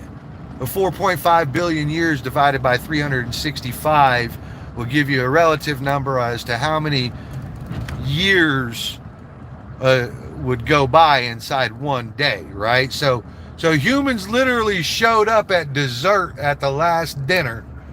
Not to mention, this version of God showed up even later than that. They was at like the stroke of midnight type shit.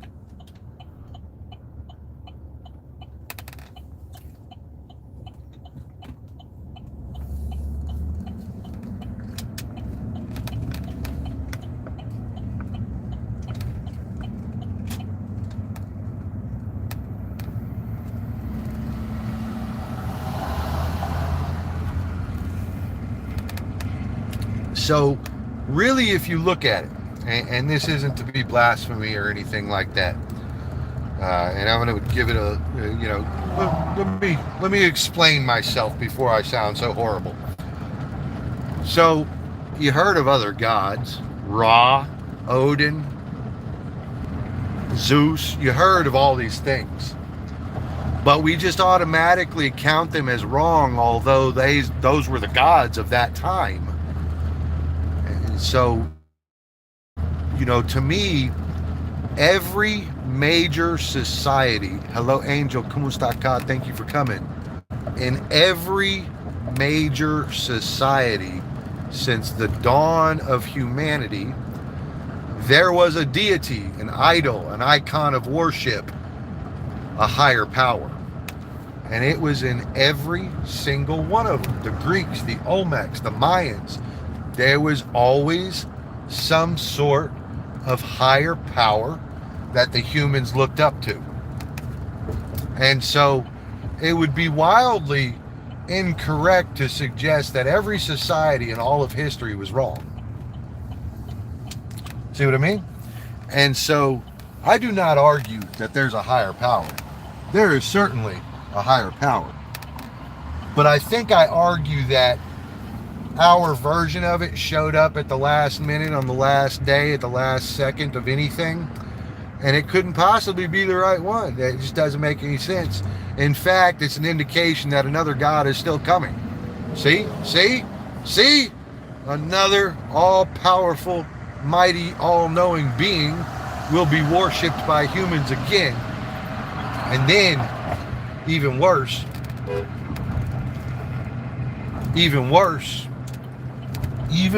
this is gonna really cause like aneurysms. When you look back, you say, well, how did a god come into existence? Well, how did Zeus and Ra ever exist? Well, because the amount of worshippers that they had. Right. That's right. So if Zeus was ever a god, and notice I'm not using our Christian God, right? If Zeus was ever a god, it was because enough people believed in it and made it so. Okay, well, how come Zeus is not still a god then? Well, do you see anybody out worshiping Zeus? Fuck no. All right. So to create a god, humans have to worship it, not dogs, humans, specifically humans. And to kill a god, what has to happen? The worship has to vanish, or, and more specifically, war. War. The worshippers of Zeus were killed. Oh, okay. So now we're kind of talking about, how a god comes to exist and how a god comes to fade away. So does Zeus have any power in this world? The answer is fuck no. Zeus is a fairy tale, right? So let's move forward and we'll talk about Odin. Odin, the Viking god, right? Odin supposedly is the same god as our god. They just called him Odin, right? Who is supposedly the same god as Zeus. He was just named Zeus, right? So it's like one dude, or woman for argument's sake, one powerful being, running around wearing different costumes throughout all of time in an effort to interact with the people. So yes, there's a higher power. There absolutely is. There absolutely is. And the higher powers have been revered for as long as humans have existed, and probably not in just this rendition. The two original people of the planet, the Olmecs and the Mayans, they did not have any communication between one another. They did not speak. There were no love notes. There was no telegrams. All right. Different sides of the world completely, spread out by 500 years of time. You know what they called us? They called us the fourth creation. The fourth creation, meaning the fourth time life as we know it had walked the planet. The fourth creation. So how in the fuck did the original people of the planet call us the fourth creation, but we don't think so? Nah, that can't be true. Oh, no. So then you look around for proof of things that exist older than 5,500 years, and it's wildly abundant.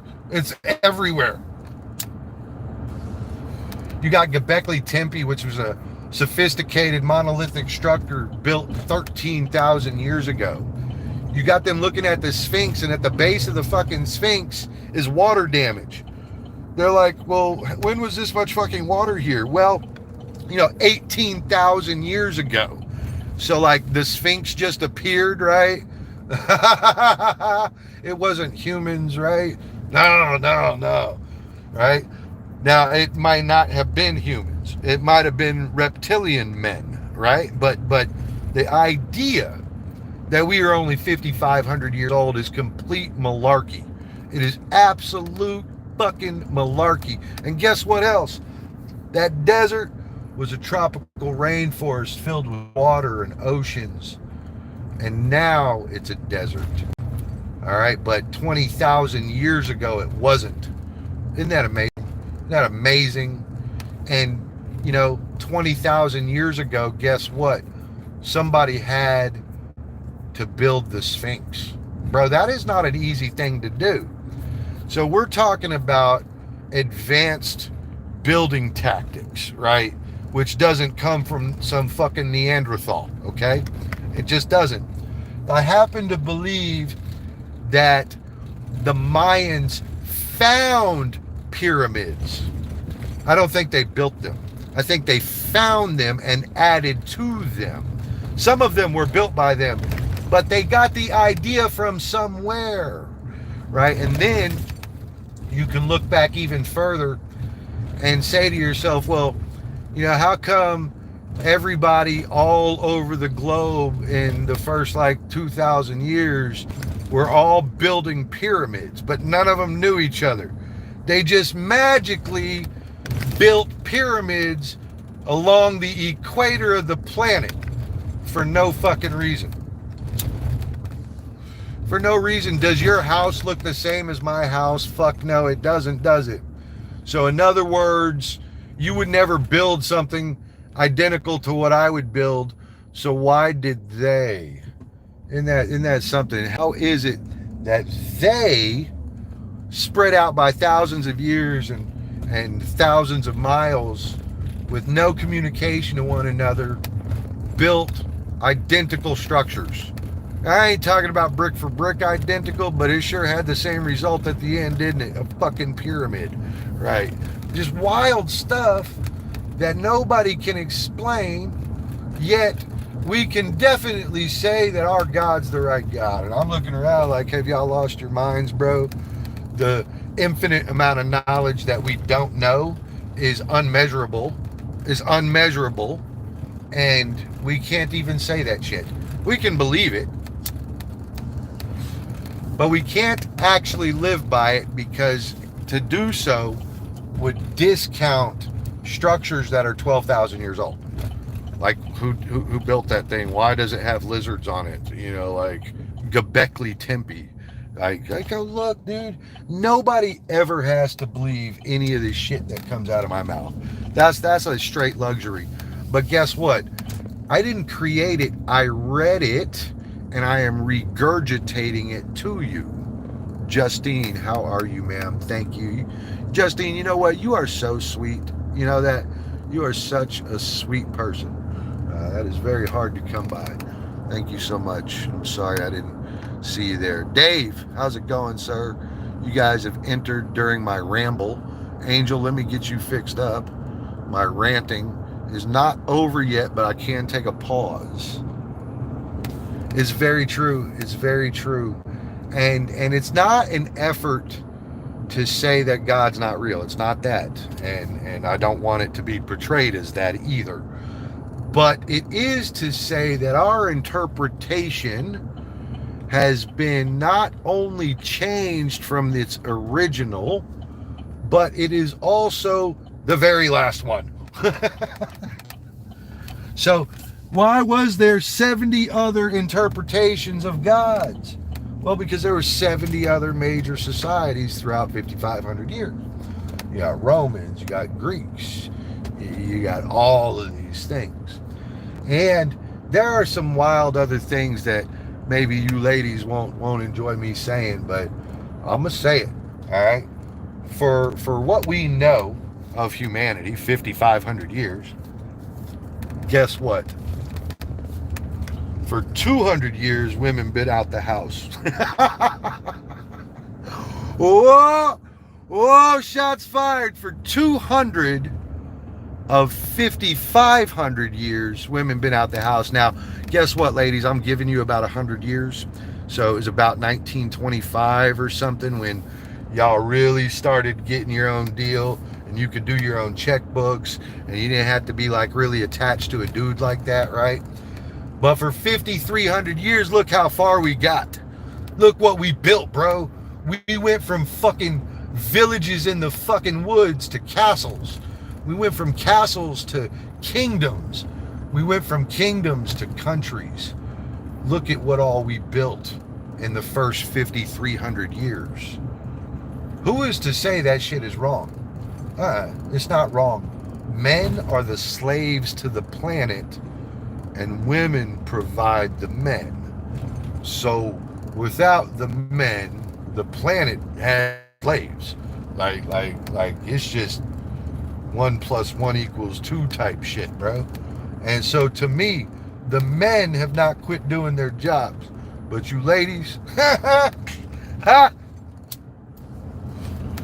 you ladies, hey, I second this. Like I don't just say it out loud, right? If you look at the stats, some of you have grandmas that came from a litter of 12, while the rest of us came from a litter of 3. You see what I mean? Went from having 12 babies to 3. That's a 75% loss. It's an exponential loss.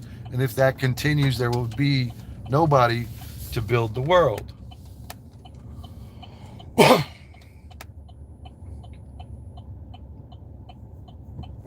So if that all just continues like that, and we'll do it 20 years per generation, and we'll say that that is, 100 years, 5 generations, that we have lost 75% of the birth rate over 5 generations. That means over the next 5, we'll lose 75% of what remains. Run, gone, left it. And so, at the end of this, it looks like not only are we not a sustainable species, but we are also headed directly to an existential event that wipes 90% of us out. 90%, bro. Imagine if 90% of the engineers were killed, which is what 90% is, right? What the fuck would we be able to build, bro? I'd be able to build a fucking hut, bro. But like, imagine if 90% of the teachers are gone, 90% of the doctors are gone, 90% is gone. Existential event. Yosemite Park blows up, wipes out America and the entire northern continent.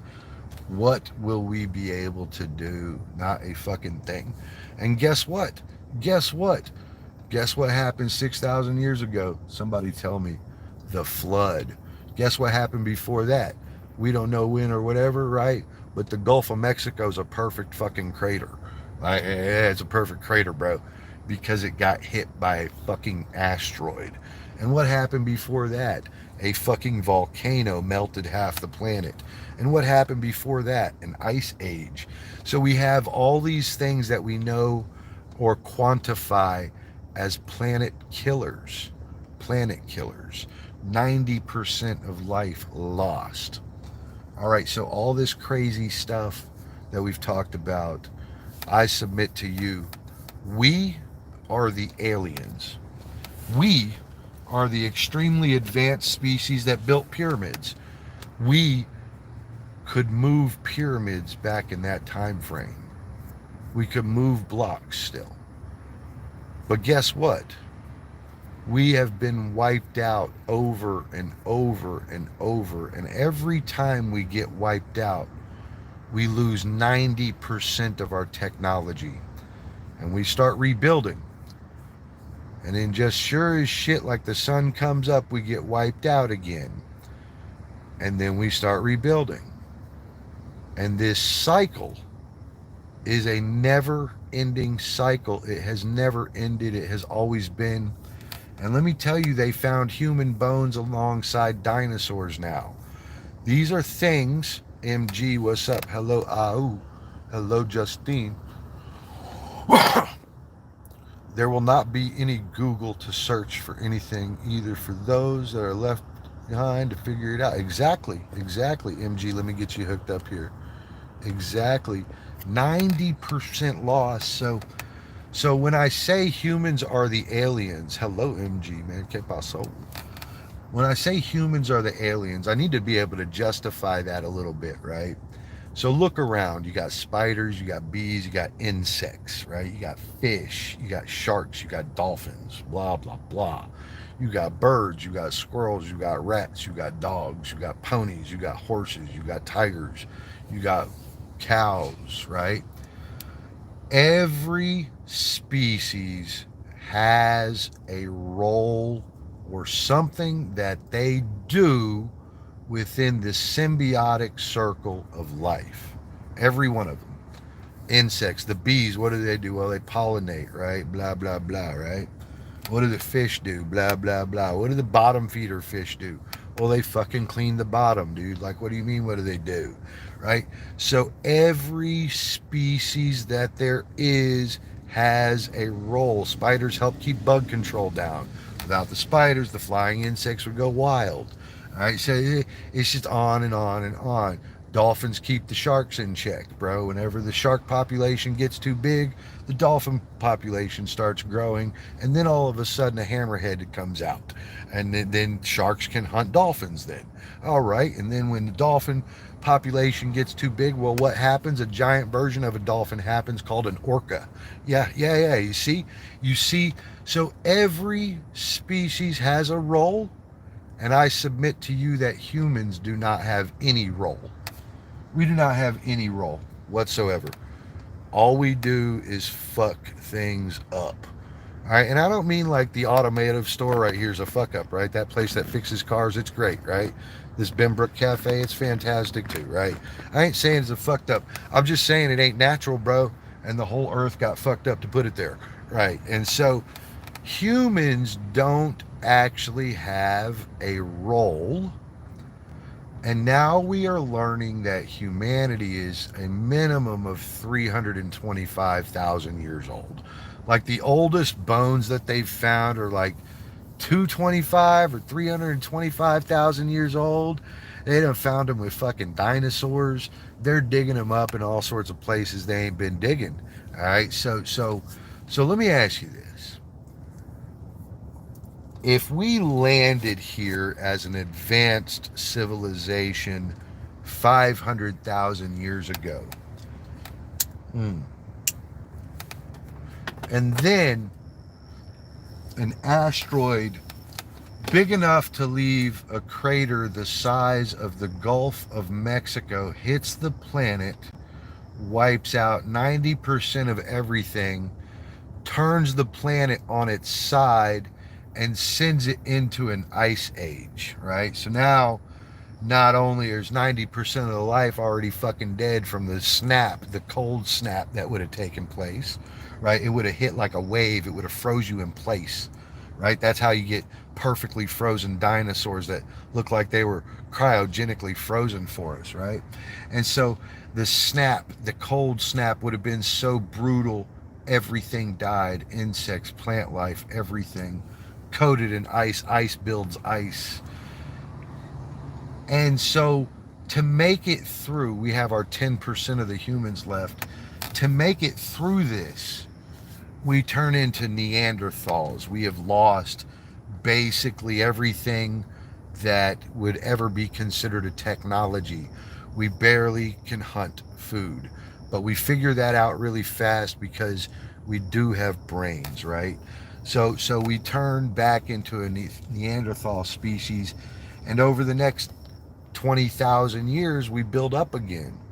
And so to me, we are the aliens, and we have been hit by nothing but existential event after existential event, and we have been reduced and reduced. And every time we flourish, every time we are smart enough to build pyramids, we get fucking ruined, absolutely devastated. And so to me, not only should we be trying to get off this rock, but to me, humanity isn't just 4 renditions old.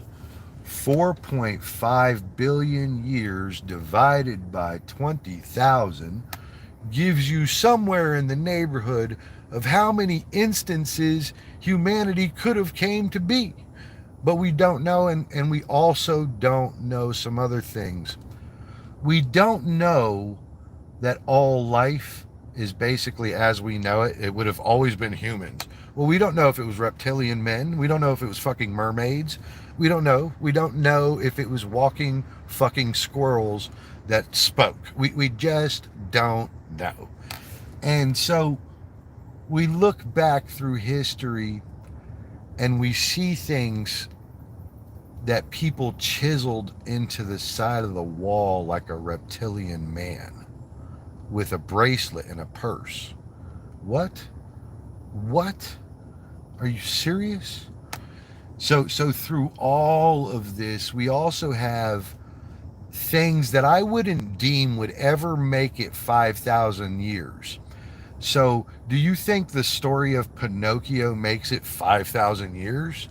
I don't really think so, bro. It doesn't seem very reasonable to me that some sort of children's fairy tale is the information that would be chiseled into a fucking wall in a pyramid that took 50 fucking years to build.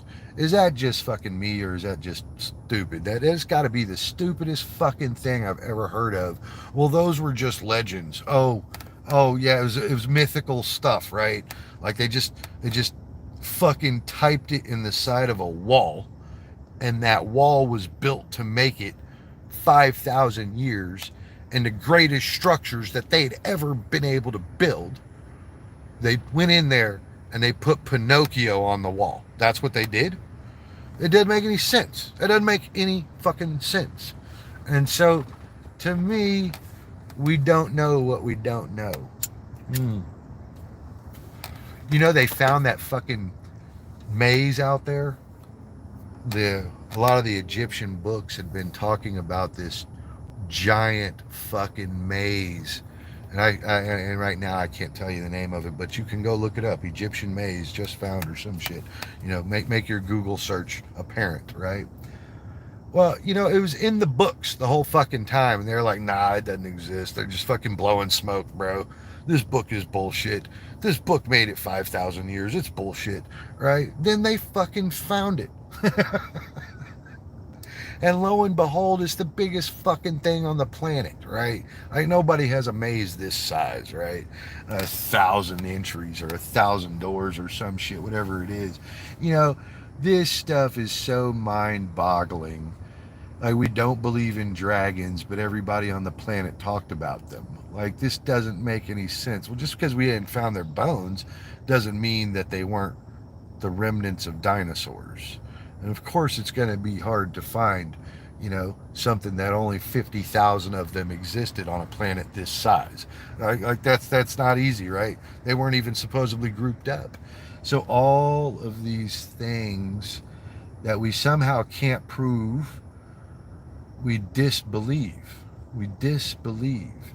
And this is a real factor, because people, once they disbelieve something, they will never research that item because it's not real. Why would you research something that's not real? So, if you look at it from a different angle, if you looked up at Antarctica today, you would find that there's like 20 different governments up there, all running some sort of sacred ass experiment. And guess what? It's all off limits. Like, if your fuck ass wants to go for a hiking trip there, you can bet you're going to get returned. Yes, sir. I have to leave now, Bruce. It was nice talking to you. I will stay connected. Thank you, Nadine. And I hope my conversations weren't too real. And so, no, exactly right. Why would you ever jump into something that you didn't believe? And then, if the shit's not really underneath the ice and underneath the sand and in the fucking jungle, right? The places that we can't get to, the depths of the ocean, the depths of the mile-high ice in Antarctica. I mean, if it's not there, then how come we can't go there? Like, it's just ice, bro. It's dangerous, yes. Sometimes humans like to do dangerous, exciting things. Like, why are we not allowed to go there? It's so weird. How is it we made it to the moon, but we can't make it into the Amazon jungle? What is this? We have helicopters. We have jets. We can refuel shit in the air. What do you mean we can't make it into the Amazon jungle? We made it to the moon. What do you mean we can't make it to the bottom of the ocean? How did we manage to get to the fucking moon before the bottom of the ocean? It's like 7 miles down. What is the fucking problem, bro? Like, really? Like, you don't have enough steel? There's not enough steel? Is that it, bro? So we don't have all of the information is really what it all boils down to. We don't have enough information to even support our conclusions. We really don't. We only have enough as it applies and as we need to be able to pretend we know enough.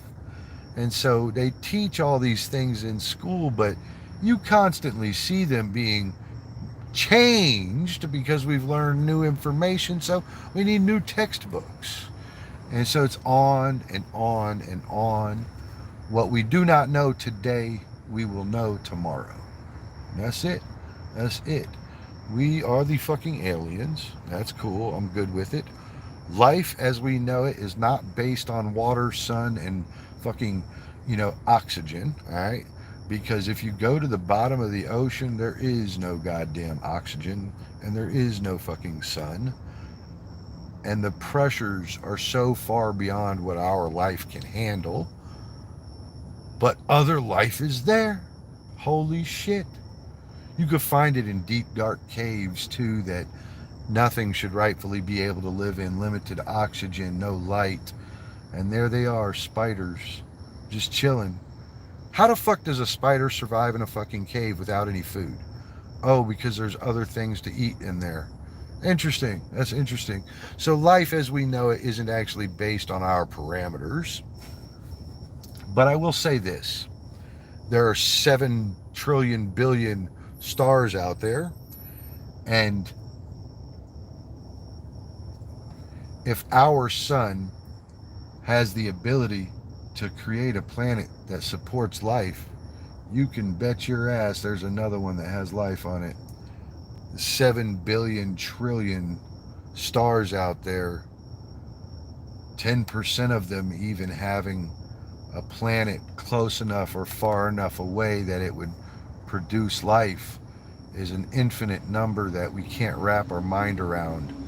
Statistically speaking, hey, there's a Filipina and an old dude right there, bro. Yeah. She's an old one too, though. Maybe she's Vietnamese. Maybe she's Vietnamese. Justine, I mean, it makes sense. It makes sense. And if you had one-on-one conversations with people, most of the Christians would tell me, "Oh my God, you're wrong," and they'd call me blasphemous and 700 names, and they'd roll out. Most people can't make it through logical conversations where, you take information from various sources and you apply it against one another. You try to disprove yourself, and by doing that, you prove yourself, right? And so, all this stuff all leads right to we don't know what the fuck we're talking about. I mean, on the whole, we're kind of good at shit. We got math down and stuff for the most part. We don't use 2 base pairs in math for some dumbass reason, but that's all right. That's okay. We don't have to. We can do other things like single pairs. It's okay. It's not very accurate, but okay. Justine, that's exactly correct. It wasn't one little thing that led me to believe this, or to think this way, or even to go researching. I got to tell you, I have a funny weirdness about me. When something grabs my attention, I will go research it, but in doing so, I find 10 other things that I want to read about. And so, one of the things that I read about, which is very, very interesting, is Thoth and Isis. Thoth and Isis, the Egyptian gods. Thoth and Isis. Thoth, noted as the creator of the Emerald Tablets or the 13 tablets, also noted as separating from Isis to travel the world to give man knowledge, to share his knowledge. And then what you find is that we have pyramids built in a straight line around the world at its highest peak, the equator. Matt, what's up, buddy? At its highest peak, the equator. So it's almost like somebody went to the highest spot that they knew, right? Good morning. Good morning. Oh, dude, I'm fantastic, man. Fantastic. I hope you're good, Gus. Man, I hope the rain stopped too. I bet it has. You had 2 days of rain. It should have stopped by now. That's what we had, 2 days. So it's as if a man on a boat took off in one direction. And every time he came across people, he told them how to build a pyramid. That's exactly what it looks like. Or what did he do? As he went, he had children? Is that what you mean? As he went, he dropped off Egyptians? Is that what you mean? Like how is it that there's like a fucking dozen pyramids all built on the equator all around the world? They're all facing perfectly with the sun. Like, this is an indication that the same company built them. You see what I mean? And then you have stories handed down that say, well, Thoth separated from, roamed the planet, sharing his knowledge with man. Isn't that something? Isn't that something? And then all of a sudden, pyramids are being built between completely different societies with no connection between them.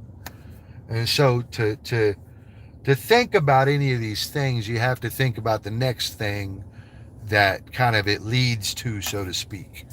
You know, so naturally,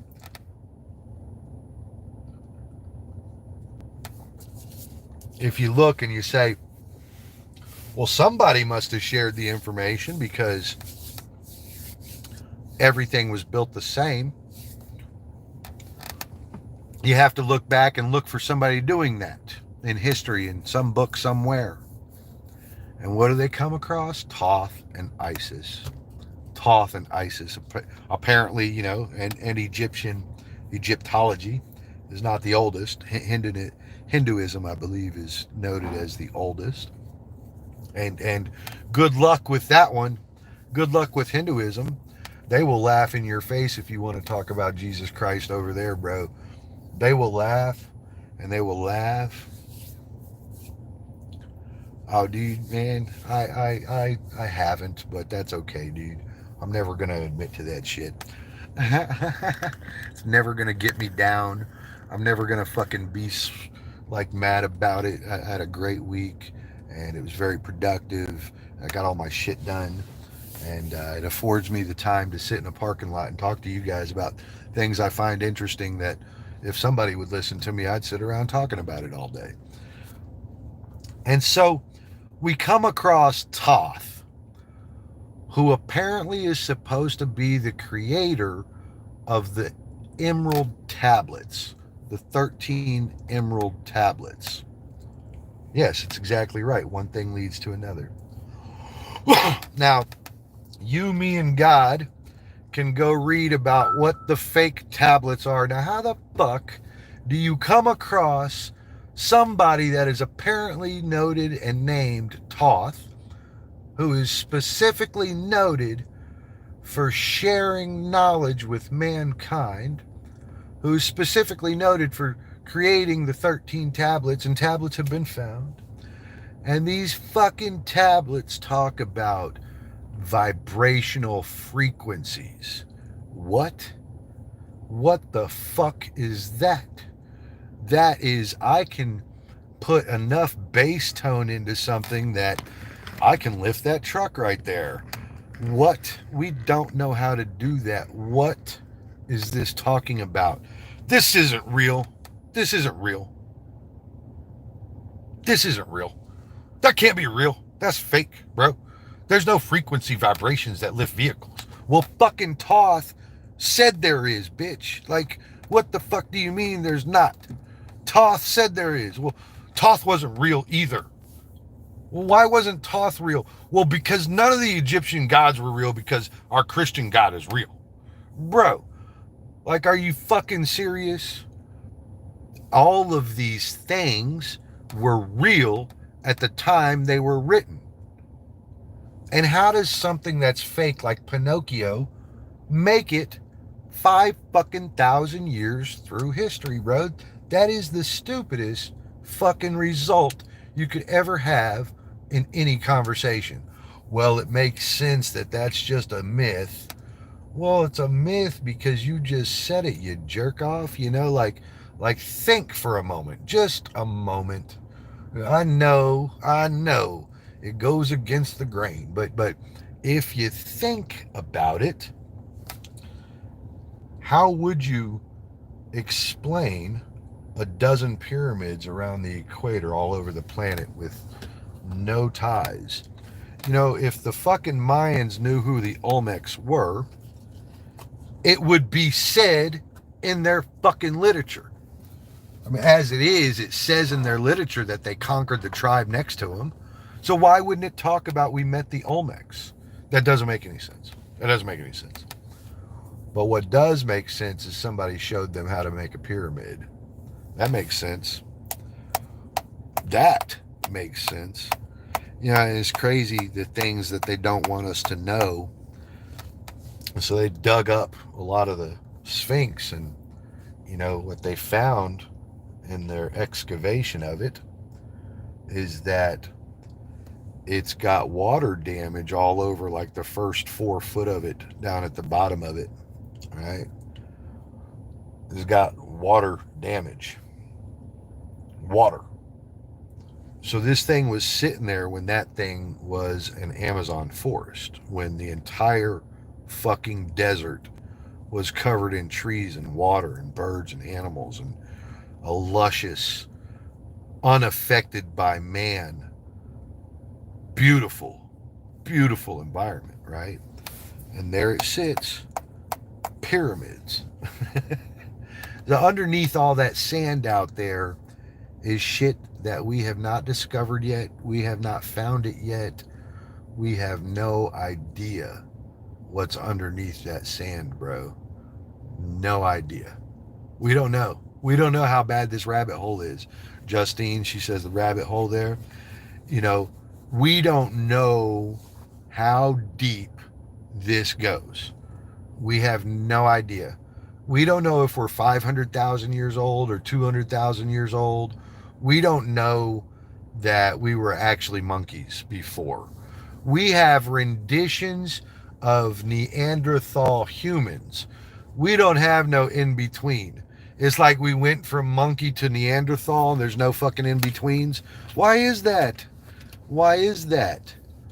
Why is that? Well, because we didn't actually do that. We actually reversed from sophisticated, very, very, and I mean like using 50% of our brain power mentality type society, reduced by existential events.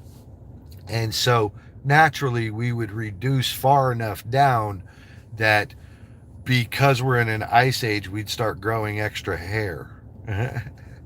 Evolution does that on its own, but evolution changed the monkey, but it didn't change it into a different species.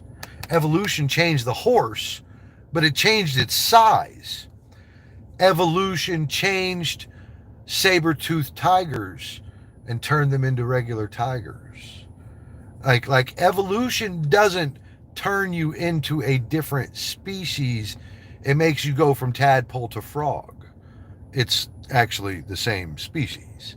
All right, so birds to dinosaurs, if you look at a bird, its entire structure looks just like any fucking dinosaur. Its entire structure. And so when you look at these things, we are exactly what we would have turned into, because much more advanced would have gone backwards and became hairy. And as we advanced, we stopped needing jackets as much because we had cold and warm areas. We had the ability to structure ourselves from the cold. Yeah. When Austin did his report of how we got to where we are, he added, the missing link is the Sasquatch. You should have seen what his teacher wrote. I'd like to actually know. I'd like to know. I would like to know. So we do. We have those unexplainable gaps. All right, unexplainable, just absolutely unexplainable. And I challenge you all. Go look at Göbekli Tepe and read as much information as you possibly can. And you're going to find that motherfucker's 13,000 years old. And 50 years ago, carbon dating wasn't what it is to date. Now we are experts, bro. We are fucking experts now. When we find a bone and carbon date it 250,000 years old, we know it's not because we fucked up. We just test it over and over until we know that we have pure, consistent testing and that there were no fuck ups, right? And so our current version of carbon dating is absolutely on point, absolutely on point, absolutely on point. When you dig up a damn person's body next to a dinosaur, it's because he was killed by the dinosaur. He got caught in the cold snap alongside the dinosaur. What was he riding it? Was it his food? We don't fucking know, but there is him and there is the dinosaur next to one another. Now that makes me feel like old West Texas when there was just, your horse died and you died next to it. Yeah, that's what that reminds me of. We don't add mythical creatures into human history. No, we don't do that. Why would we do that? Why would we go try to figure out if there's dragons? Those are fake. Just because everybody talked about dragons in all of fucking history doesn't mean they're real.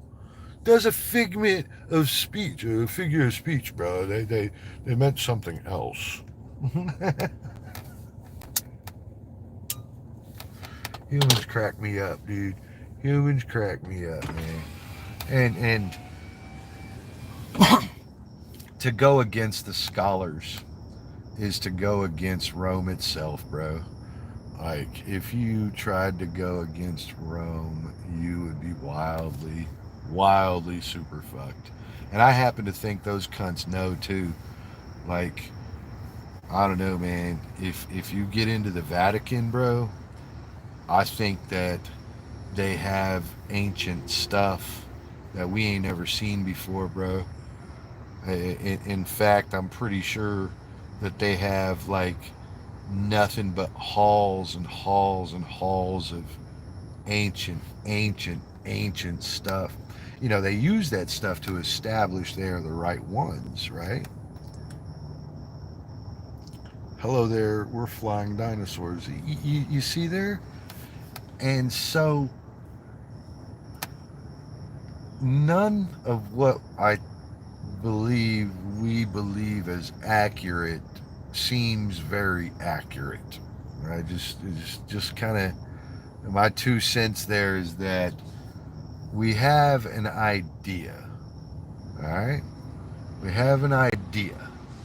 But that's it. We don't have a super sophisticated version of that. They don't even talk about giants anymore. They hide the giant skeletons, and we don't even talk about them like they're mythical too. You mean like the Nephilims? Uh-huh. And what is it that rides around every 9,000 years? That fucking comet, and they think it's the Anunnaki. Is that what they call them? The Anunnaki? Anunuki or something, the Anunnaki. And the Anunnaki are actually supposed to be the Nephilims. And apparently there's a planet that swings through here about every 9,000 years, and when it swings through, they come on down here and visit us. And apparently that's all in these books. Like, why did somebody take the time to write this sophisticated of a fucking fictional story, bro? It doesn't make any sense. Doesn't make any sense. You know what else doesn't make any sense? There was a version, Planet X, bro. I don't know what it's called, but that other thing that just went zipping past us, that long fucking rectangular thing that doesn't spin or anything and flies like a ship, that thing? That thing is supposed to be its scout or some shit, bro. They think it's all like fucking like somehow or another connected, right? And great, dude, I could kind of see that, you're just waiting for the biblical moment, right? The way people wait on an eclipse. Yep. Isn't that interesting? Isn't that interesting? You know, the Mayans had 3 calendars. And one of them was a farming calendar, shorter calendar than our current calendar. And one of them is our current calendar and the exact place we got it from. And then there's the long form calendar. What? The long form calendar? What's that? Literally, this calendar was a back and forth calendar. They used it to track celestial bodies back and forth through time. So they could tell you where it was going to be in 20,000 years, and they could tell you where it was going to be 20,000 years ago. And they did this as a fucking bunch of spear throwing fucking hunters. Yeah. That's how they did it, bro. They did it. They were spear throwing hunters, right? All right. And they were calculating where Venus was going to be also. Now, does that make much sense to you? What is more likely? What is more likely than they were spear throwing hunters? I want to take you outside of the box on this one, and I'm going to tell you that those pyramids were sitting there, and the Mayans found them. And yes, the Mayans tried to build their own versions of them. And, you know, they might have torn a few apart, but that pyramid with that long form calendar there, that thing had been sitting there before them boys found it. Yep, that's how that happened. They were loosely able to try to figure out what each of these things did, as you would do, as I would do, as anybody did, as in, you know, every time we figure something out, that's what we were doing. We were trying to. Oh God, go figure. That makes sense.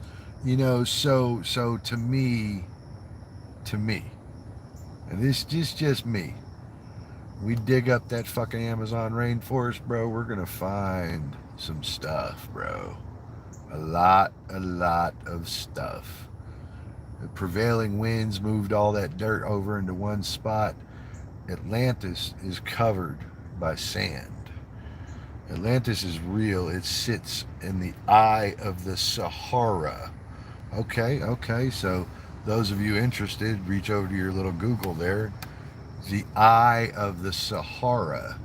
And just look at the physical features of this fucking thing. Like, that's Atlantis, bro. You know, like that's what Solus told Plato about.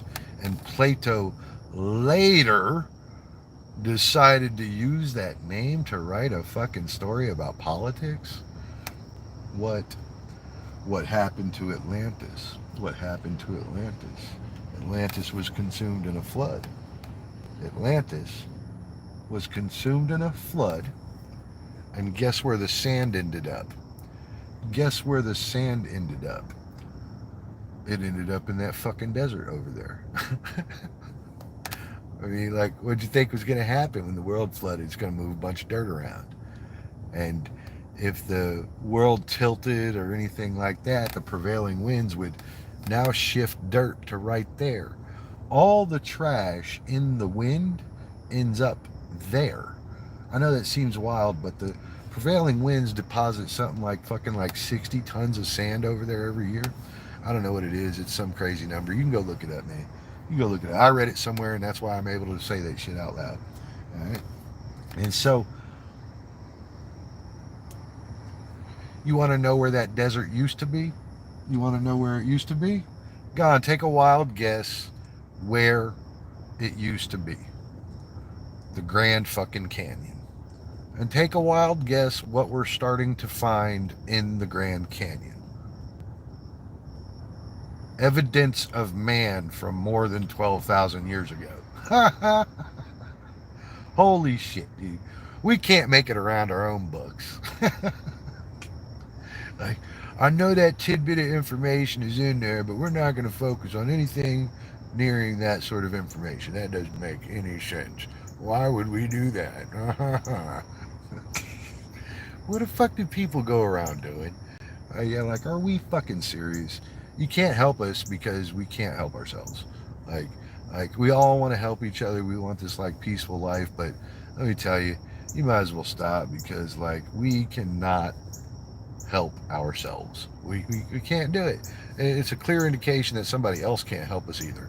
You know, you might be able to momentarily help, but that's a very slick, swift moment. You know, Toth and the emerald crystals. You know, one of those crystals states, or the emerald tablets, one of those tablets states that underneath the Sphinx, a mile down, is a great weapon. Is a great weapon. And guess where we're not allowed to go? Underneath the Sphinx. Like, it's a goddamn rock, dude. All right, it's a statue out there. I think we should dig the motherfucker up, bro. I think we should dig it up in front of everybody on a live stream. We should be digging until we find that weapon. And I think it's down there too. I believe it. I believe it. The fable of these tablets, like, I believe it. I believe it, bro. I'm on board. My understanding is some fictional dude was writing this shit up and was like, oh yeah, la, la, la. But it was all based on a fictional story, right? But to me, Toth makes complete sense. And I mean, consider it's a bunch of Egyptians that ran around in that desert out there saying this shit.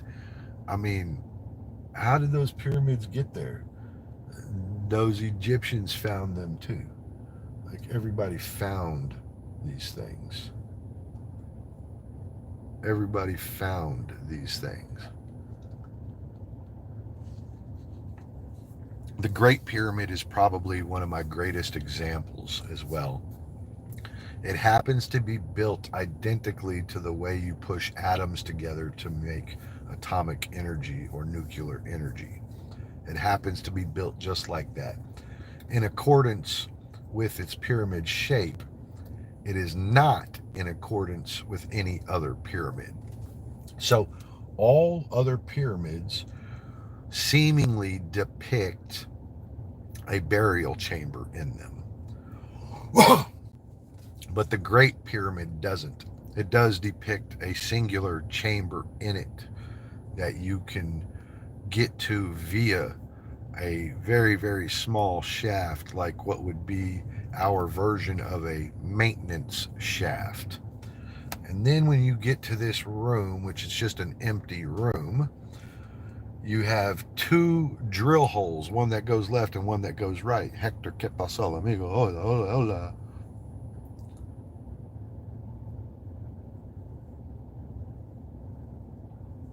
That's exactly right, Hector. That is exactly right. And that is not why you were getting moderator. You're getting moderator so you can hook up with all these people, bro. And it's nice and easy and smooth. Check out these beautiful girls, bro.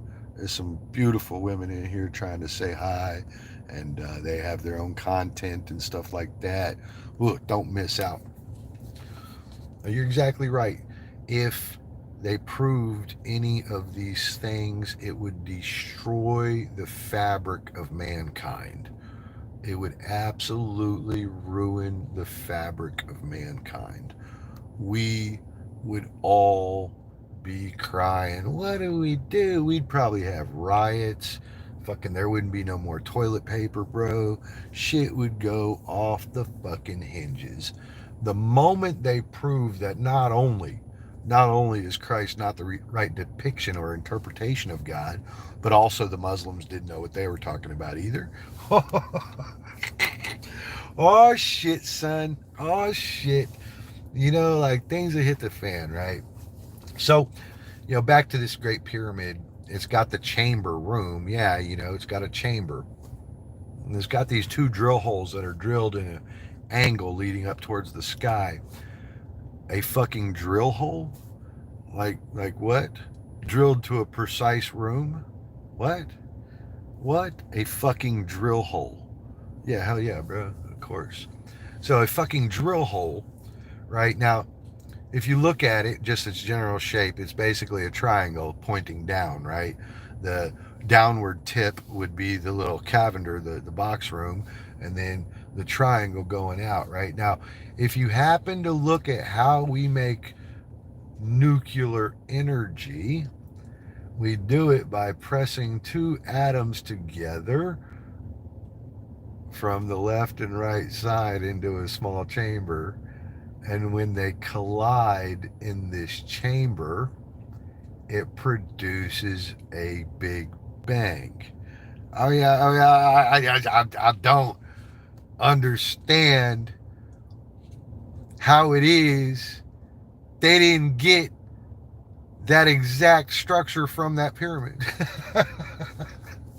now, it just so happens that pyramid had some sort of bronze or gold or diamond top on it, and they think it is how energy was passed along. That means you had wireless transmission of electricity. Isn't that interesting? I watched and read a lot about the Great Pyramid. There's something to it, that's for sure. I can't pinpoint it. It certainly is not a freaking grave. No, it's not. It's older than all of them. So it's from a time period before the pyramids. And even the Egyptians we know couldn't complete pyramids. We don't know how they built them. It was one thing to build your first stack of blocks and your first couple. But as soon as your angle, if you had a ramp to get up this thing, as soon as your angle got too great, you wouldn't be able to move one of those stones up it. It is impossible. Even with mankind's current technology, we cannot put a fucking pyramid together. We can't cut the blocks well enough. We can't do it consistent enough. We cannot uber perfectly align it with the equator and every star that it ever wants to point at. Like, we can't get these like sunshades right. Like, we can make one of them sundial clocks right, but we can't get a pyramid right, bro. Like so, even in our current sophistication, we are nowhere near that matchmaking level. And of course, that one pyramid, the Sphinx, Göbekli Tepe, they got that fucking other place in India. It's that fucking castle that was built downward into the ground. And it's got some of the most amazing fucking structure in it. The most amazing, most ornate columns and statues and stuff that you're looking around like, man, you would need a 3D printer today to make that fucking thing. You know, and sure, we had Michelangelo, right? And David and, you know, Leonardo da Vinci or whatever, right? And all these people were able to take a piece of marble and carve the statue of David, right? So it's not like we don't have the ability to, but we had a lot of technology when he did that. We had some stuff at our disposal when he did that. You know, we were already making castles and shit, you know, so we knew how to chisel rock at that point. But what? They drilled 2 holes in the side of a pyramid, bro? Do you know that that's like 100 foot of pure fucking rock to drill through? Have you ever seen them try to drill through pure rock to date? We need saws the size of buildings to try to get it. You know, it's got to do that much damage to the rock. So how did they drill 2 holes in this motherfucker? And they're perfect too, by the way. Perfect. Like, if you poured a glass of water down it, you could put a glass at the other end and collect it perfectly. So it looks more like a chamber that was used to push atoms together in some sort of something we don't understand, which probably came from the tablets of Thoth, and nobody wants to give them any credit. I mean, it just makes too much sense. Thoth was still around, like, hey, bro, I know all this shit. I'm going to start sailing the world. Isis, this is my dream. I love you, but I got to go. And Thoth went and shared this with the world. So If it's said in those emerald tablets, I would guess it's probably a reality that used to exist. A reality that used to exist, such as there being a weapon 1 mile up underneath the Sphinx, bro. I'm pretty sure it's there. I am pretty fucking sure that the Pinocchio fairy tale isn't what made it 10,000 fucking years through time. I just, it just doesn't seem reasonable. The story of the Jungle Book is what made it 5,000 years of all the stupid shit I've ever heard. Uh-uh. And when someone tries to bring up this subject, they call us conspiracy theorists. I told you I'd ruin the narrative. And the first thing that happens is it calls into question Christianity. And that just fucking blows people's minds. And it's odd because even they know humans were walking around before the Bible was. Like what the fuck? What do you not get, bro? Your Bible was written by a bunch of dudes. Sorry. Even if it is true, it was written by a bunch of dudes. And then it was manipulated 78,000 fucking times to this trendy ass bullshit that we have today. Another point would be that it didn't just trend on its own. No, it didn't do that. No. Christians picked up swords and walked to the next village and said, guess what, bro? My God is the right God. Your God is a lie. And if you ever speak about that God again, I'm going to kill you. And then those people that did not agree, those people, right? Guess what happened to them? They were slaughtered. The books of other gods were removed and burned. Christians did not trend on their own accord. Humans were walking around. It's exactly right. It's not just that. It's not just that they found that fucking body with a dinosaur. They got a jawbone from like 325,000 years ago. It's not just that, bro. It's not just that. We can't get to the bottom of the ocean. We can't seem to get into a fucking jungle. We can't seem to fucking get into the ice, but we can make it to the moon, of all the fucking dumbass things. Does that make sense to you? Does that make any sense? We can get to the moon, but we can't get into the Amazon jungle? Like, what the fuck goes on in there that everybody dies every time? If you send 50 people in there, you come out with 51 dead. Like, we can't make it in there. What's going on in there, bro? How is it that we cannot make it across terrain into the Amazon jungle? I have heard of that skull, by the way. That's a very cool thing. They even found little dudes. Like, I don't know what they call them, but they were only like 1 foot tall, but pure adults and dressed like everybody else. Chihuahuas or some shit, dude. They fucking found all these things, dude. All these things that let us know how wrong we are. And we got people sitting around saying, no, we're fine. It's not that. It's certainly not that. No way. That's exactly right. We can't get into the ice. We can't get to the bottom of the ocean.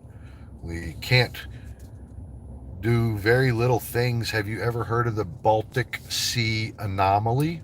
Go fascinate yourself with that thing. We can't even get close to it with a camera. All right, like, it's got a stretch path behind it like a plane crash would. That's like fucking 6 miles long or some shit, bro, and splits apart. It looks like a spaceship crashed here. And there's, of course, the fact that we can't get a camera close to it. How is it we can't get a camera close to it and it's not even that deep, bro? It's not that deep. This ain't like at the bottom of the abyssal trench or anything. This is like a reasonable way down. Yeah, this is called the Baltic Sea anomaly. And you will find a fascinating information there. Just absolutely fascinating And I'd like to turn your attention to another one. Um, the Black Rock Mountain in Australia in Kakuajakua National Park. Kakujaka National Park. I can't say that word, but it is the Black Rock Mountain in Australia. And it's like those black rocks kind of like got brought there by some like super giants like Kronos and fucking Zeus. Like nobody knows why all those black rocks are over there. Now, it's clear that they're volcanic rocks, right? But I mean, these are boulders. Like, who collected them and put them there? And why? And why? And why? This is such an odd thing. Oh, dude, you should try reading about the Duga woodpecker, too. They think that's what melted down Chernobyl. Yeah, they think they did it with frequency. The Duga woodpecker, Duga woodpecker.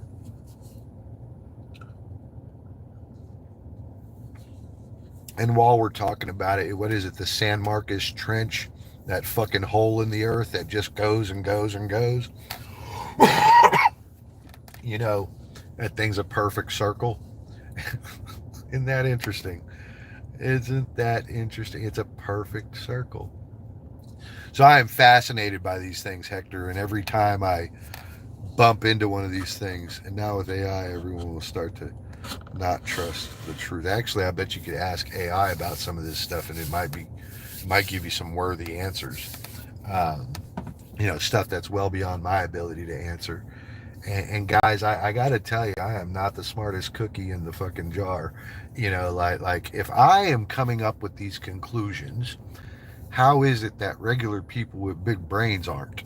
Oh, oh, oh, like. So this layman over in Fort Worth who has like zero education was able to go out and read some books and deduce like reasonable stuff, yet the scholars are like, nah, that ain't true.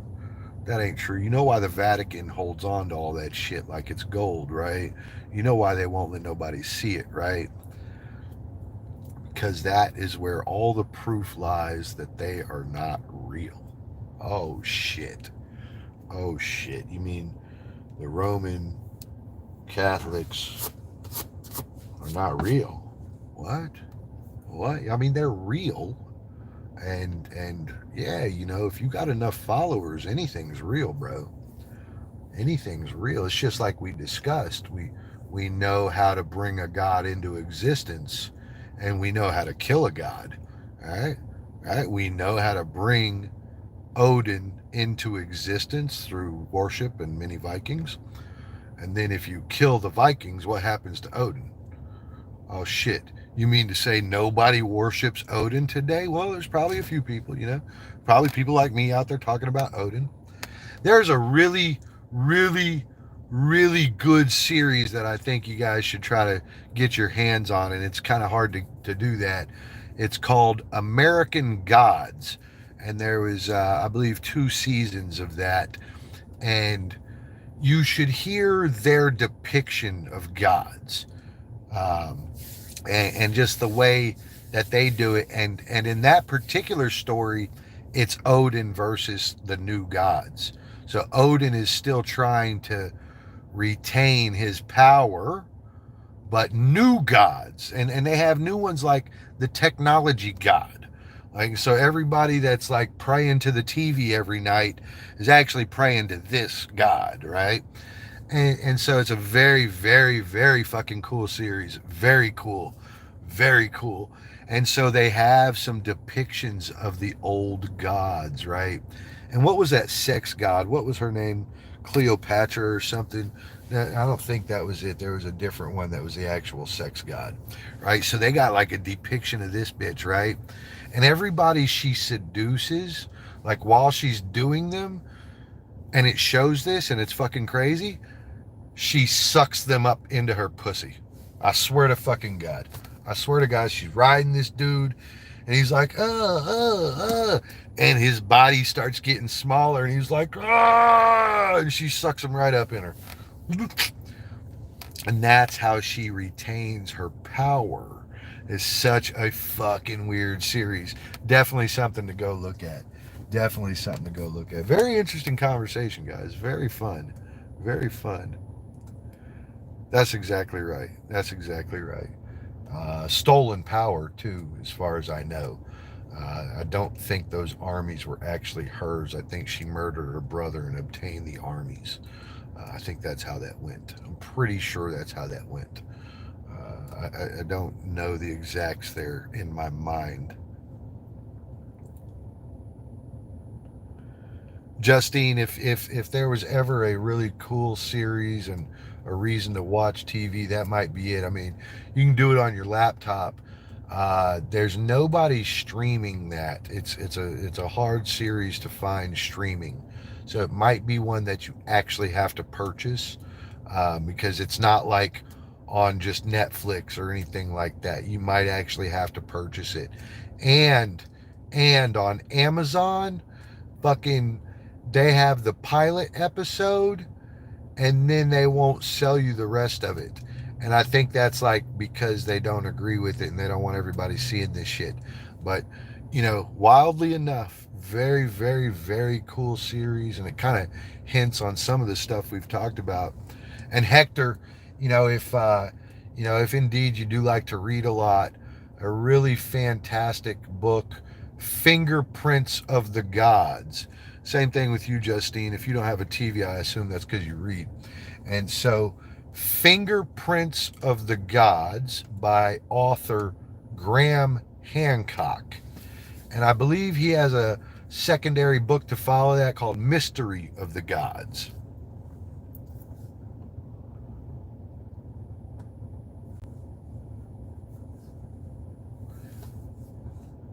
So I've sat here so long, I've been drinking my hot chocolate, and my appetite is now down.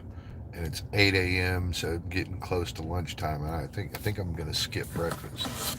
I think this conversation's actually so fucking cool. I would skip breakfast. You know what I think we need to do? I think we could do like a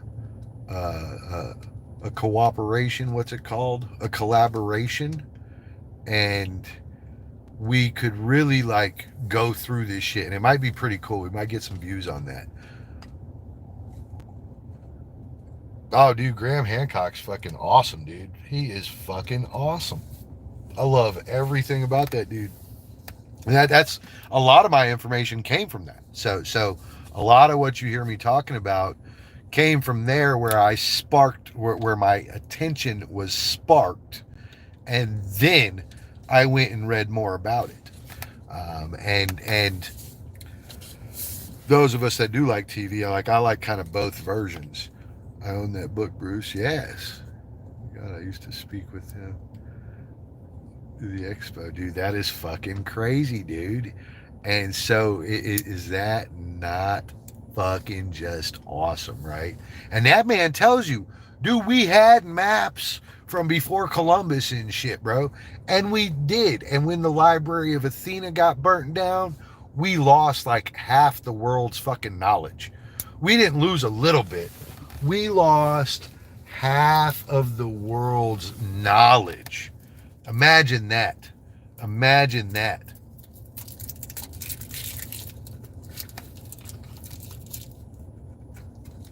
Hold on, Justine. You mean you actually speak to Graham Hancock?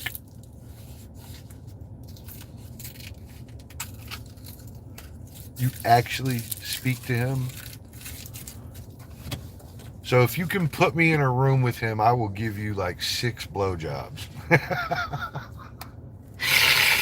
I'm talking the whole thing, bro. I will choke, tear up, and everything, bro. 6.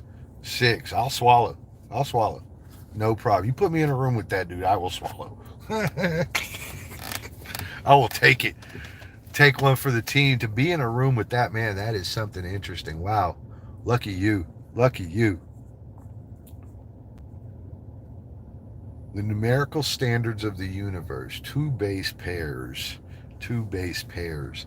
What's so weird is I don't quite comprehend how to do 2 base and single base pair math. But even worse is there 3 base pair math? Is there 4? Is there 5? Is there 10? How far does math keep going?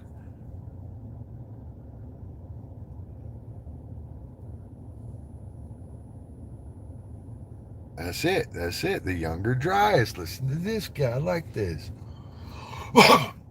So you're exactly right. Like we had maps. We had all this shit. And through one avenue or another, we always lose all of our technology every time. He's so wonderful and humble about everything. You know what? I got that feeling from him too. So, Ancient America's on Netflix. You should get a TV again. He's got 2 seasons there. Every episode is absolutely fascinating. And I really like to see things like that because it's hard to gather clear information. I mean, you really got to look at a few different sources for that. And by that time, you have done all this reading, right? And so it is so fucking cool to see the television series on it. You know, so when he's talking about it, you kind of already know some stuff about it. And what happens is you pick up other little details that you missed before. Something else pops up, or a chapter comes up that you didn't read very well, or just something like that, dude. And it is wildly entertaining. And then the other thing that I think I like about him is he's not a historian, he's not a teacher, he's a journalist, and he's simply letting us know what he found. That's what he's doing. This is what I found, guys. Like I didn't go read this in books. I went out and I talked to the people and I gathered all this information. This is all what I found. So, you know, a journalist is supposed to be wildly honest, right? And so, to me, you get people that are trying to sensationalize stuff, and he doesn't strike me as that. If he's trying to sensationalize anything, it's that the historians won't listen to him. That's about the only thing he's trying to placate, so to speak.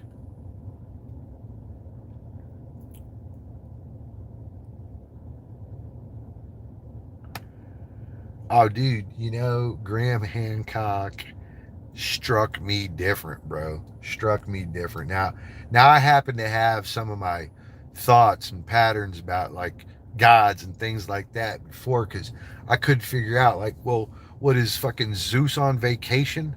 Like, where'd this motherfucker go? I'd like a better god than my Christian god. He wears fucking dresses. Zeus wore fucking armor and threw lightning bolts, bro. Bro, you know what I'm saying? He went up against his brother, the owner of hell. You see what I mean? Like, you know, where's he at? He's on vacation. Do gods go on vacation? Like, so is there like a vacation spot and all the gods are sitting around talking? Like we don't know. We don't know. I like that he lets you make decisions on his own, presents the evidence, and gets you to decide for yourself. And that's that key point that Hector's talking about too. Imagine how many people will fucking have full breakdowns if they were forced to take in the reality of all this stuff. It basically means that everything we know is fake. Like, why have they not come up with a better vehicle when there's fucking depictions of floating vehicles and pyramids? Like, what the fuck? How does the pyramid have a goddamn Jetson symbol in it? You seen the little Jetsons thing? Well, fucking Mr. Jetson, he had that little ride from work. It was just like the little one top, right? You know what I'm talking about? The Jetsons, right? Right? They got pictures of the Jetsons inside the pyramids, bro. They got pictures of the Jetsons inside the pyramids, and all we've been able to do is come up with tires. Tires. That's what we got. We got tires, bro. And you know what? If we change, we'll shut down the tire industry. Oh my God. All those people will be without jobs. Oh my God. We'll be putting all their families in the hole. Oh my God. Well, guess what, dude? In my life, I used to be a tire guy. Guess what else I did? Other things. Ha ha ha. Ho ho ho. You know, I mean, I realized that you could just be a tire guy all your life, but you know, you could be, you know, also changing brakes or something the fuck else. So we might put you in a bind for a little bit by getting rid of tires, but you know, it'd sure be nice to have flying vehicles. That'd be sweet. Not to suggest that that would cause any wrecks to stop happening or anything. I would probably ram my flying vehicle right into somebody, like run them right the fuck over. No, bro, they can't charge me for free energy, bro. You know, Nikolai, right? What is it, Nikolai Tesla? He was like on the verge of wireless transmission of electricity. Like, I think he had it down and they won't go with it. They won't do it. And of course, you know, I think they exterminated his ass for that shit too. And so like, they don't want you to live off the grid, bro. They don't want you to make your own water. They don't want you to not have to need something from them. Because as soon as you're out of that little program, as soon as you make it out of that program, you realize that it's all bullshit. It's all bullshit, bro. I was showing yesterday my $7,000 electric bill at one building. $7,000. It cost me 80 grand a year to run electricity at a 30,000 square foot building. How do you like that? $80,000 a year.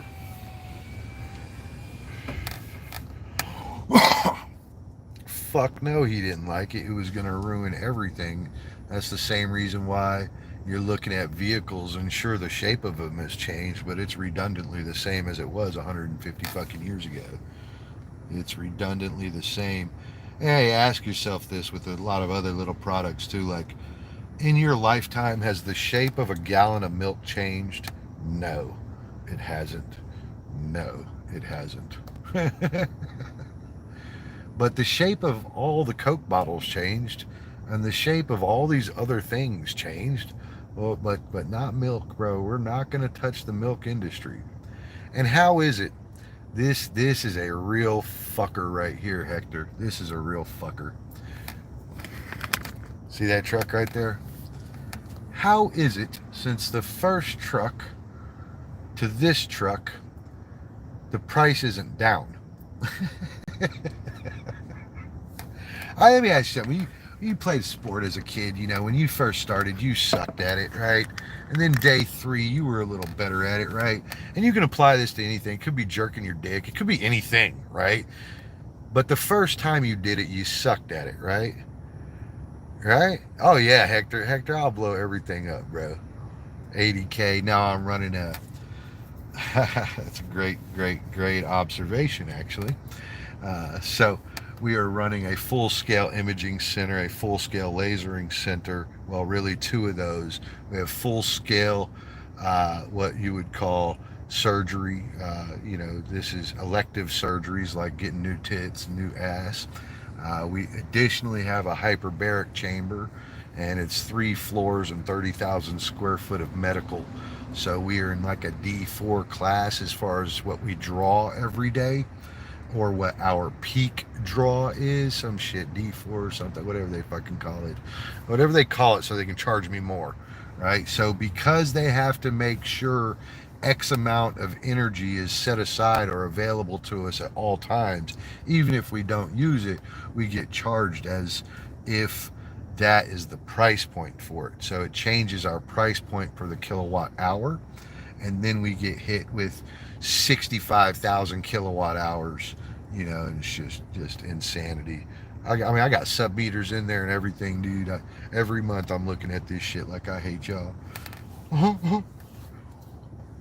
That's just one building, my dude. One building, man. I think last year we wrote something like 600 grand worth of electric.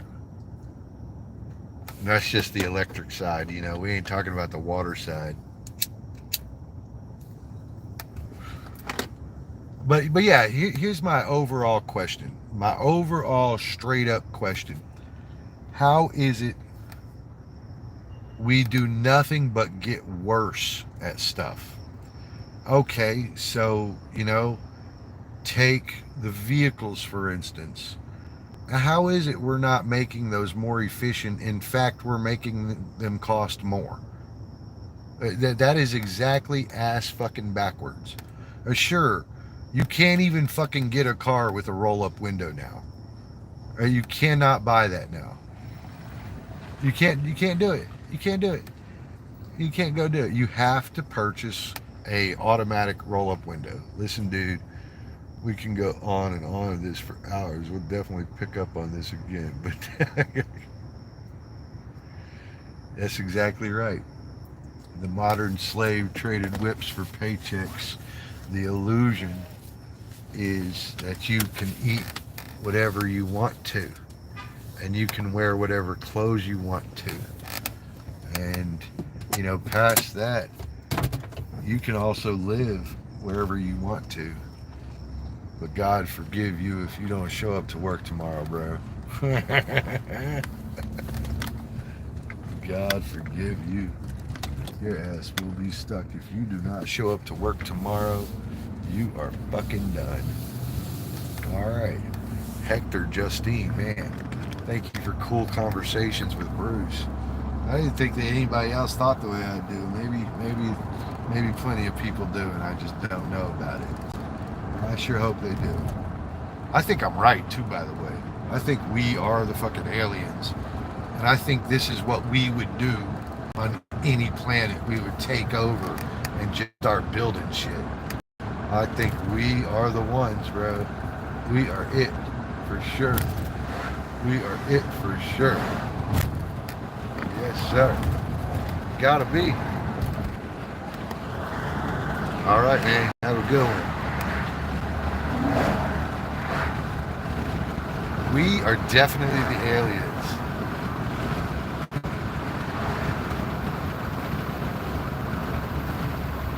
Ah, Babylon. Babylon. Exactly right. You are exactly right. You know what I was looking at not too long ago? They got a new ocean being created in Africa, and the Euphrates dried up, right? And then they started fucking finding statues in it and shit. Fucking like hardcore fucking Bible shit, bro. That's fucking cool too. That is fucking cool too. The Bible, the Old Testament, like as far back as you can go, has some fucking wars going on in it, and fucking violence and psycho shit going on in it, right? And then we go and we find some stuff like, statues of the four horsemen underneath that river, just where they said they'd be. I think it's crazy, dude. I think it's crazy, man. I really do. So Africa is opening up. It's splitting. It's fucking splitting.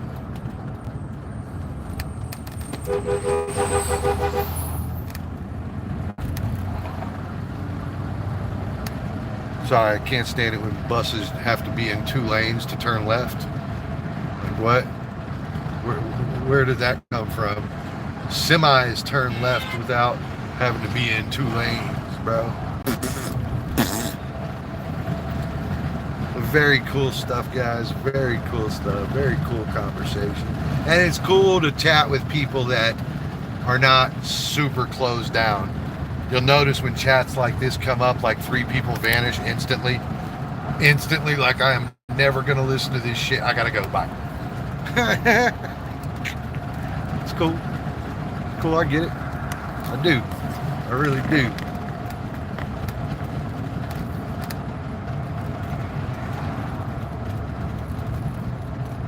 I really do. What I do? I put in 3 hours this morning. Okay, guys, I'm getting out here.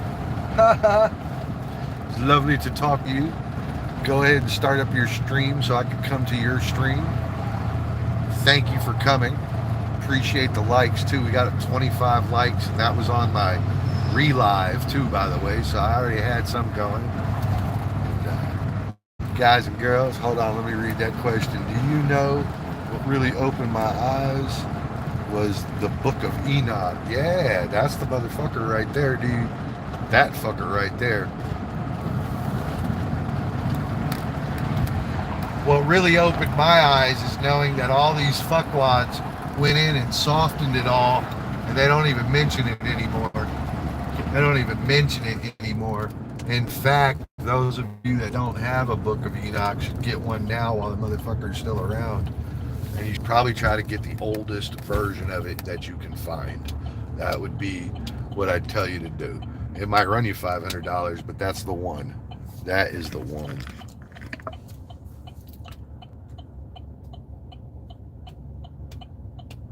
Well, it's because it was wildly fascinating. Nephilim. Wow. Descending from heaven. Right? Like the wars that were waged and discussed in this thing. Just, those are the types of things that really, really enthrall humans, by the way. So it doesn't strike me odd that that sort of thing would fascinate you. You know, hearing about that book, but needing to go read it. And then reading that stuff would ultimately push you to, you know, open the book further. And even it is a rabbit hole of fucking abundance. I mean, like, I don't doubt that Noah built a fucking ark, right? And I don't doubt that some spiritual fucking thing brought all those animals to him. I just don't doubt it. I just don't, bro. There's too much information on it. Too many people out there think something is real, and then all of a sudden it's real. I believe in Atlantis. I believe in Noah's Ark. I believe that some of these things were simply technology didn't understand, like witchcraft. Oh, witchcraft. Oh my God, that's a witch. That's a witch. That's a witch. And we were already building fucking castles at that time, still calling shit witchery. Like we didn't understand how fire was made then or something. Like, there's some stupidity that goes on in humans, bro. And mainly, to be real honest with you, with the church. Like, those motherfuckers are always trying to control everything, bro. That's the other thing. Excuse me.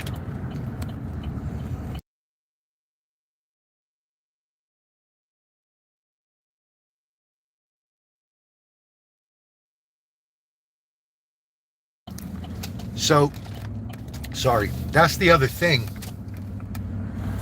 Why would you need to control the information if it's true? Why? Riddle me that. If all the information is true, Scott's goddamn true, why would you need to control the information? Why wouldn't you just hand it out freely? Why wouldn't you just show everybody every tidbit of history that you could? Why would the vaults of the Vatican be a fucking vault instead of a museum? Doesn't make any sense. Doesn't make any sense. Now, what's the biggest thing? You ask yourself, all right, when something doesn't make sense, why? Why would any ever not make sense? Because you're missing, right? Or, what's the or there? What is the or there? You are missing information, or hello, nay. Hello, nay. Namaste. Assalamu alaikum. So, one of two things takes place when something doesn't. One of two things. Either you are missing information, or 6 times out of 10 it means somebody lied to you. So either you have been lied to, or you do not have all of the information. So if it doesn't make sense, it's because we're either being lied to or we don't have all the information. And in the Vatican's case, we suffer both those. They won't show us the information, and that's how you know we don't have all of it. And given they won't show it to us, that's how you know they're lying to us. And so, to me, if it was all Scott's honest truth, then why would it be in a vault instead of a museum? Yep. Well, it's priceless and it's invaluable. Yep, that's exactly why you charge to go into the museum. Yep. Yep, we got priceless stuff sitting in museums all over the place. It's cool. It's cool. If it's real, how come we can't fucking touch it? How come we can't see it? It's our shit, right? It's our traditions. It's our stuff from history. It is not the Vatican's stuff from history. Sure, they led the people that found it. Oh, that makes it theirs. Okay, yeah, I get it. I get it. You don't have to show it to us if you don't want to. I get it. I get it. But to make such bold claims worldwide, you should probably have to show it to us. So, to me, it's because we don't have all the information, which we know that that's factual. And further, it's because somebody's lying to us. And for the most part, we kind of know the Vatican does shit like that. And, you know, it's not considered a crime against God to do so. It's considered protecting us from the awesome power of God. Yeah, because that's what we need. That's what we need. It doesn't make any fucking sense. And if it doesn't make any sense, it's because of two things. It's just a circle jerk. You go right back to the two things. Even when you get some of the answers, it still doesn't make any sense. So you're right back to it not making sense, and then you're right back to square one where, okay, you're either missing information or somebody is lying to you. But it's one or the other. It's never like, well, really, they were witches. You know, I'm like, no, bro, like, really, they lived out in the woods and they might have looked a little scraggly or something, but they weren't like fucking witches, bro. Like, they're like fucking Hansel and Gretel. You know, there was a bitch trying to fucking eat them. I get it. She fucking was hungry, bro. She used all of her wits about her to trap these two kids, bro. I get it. I get it. But somebody's lying to me about something.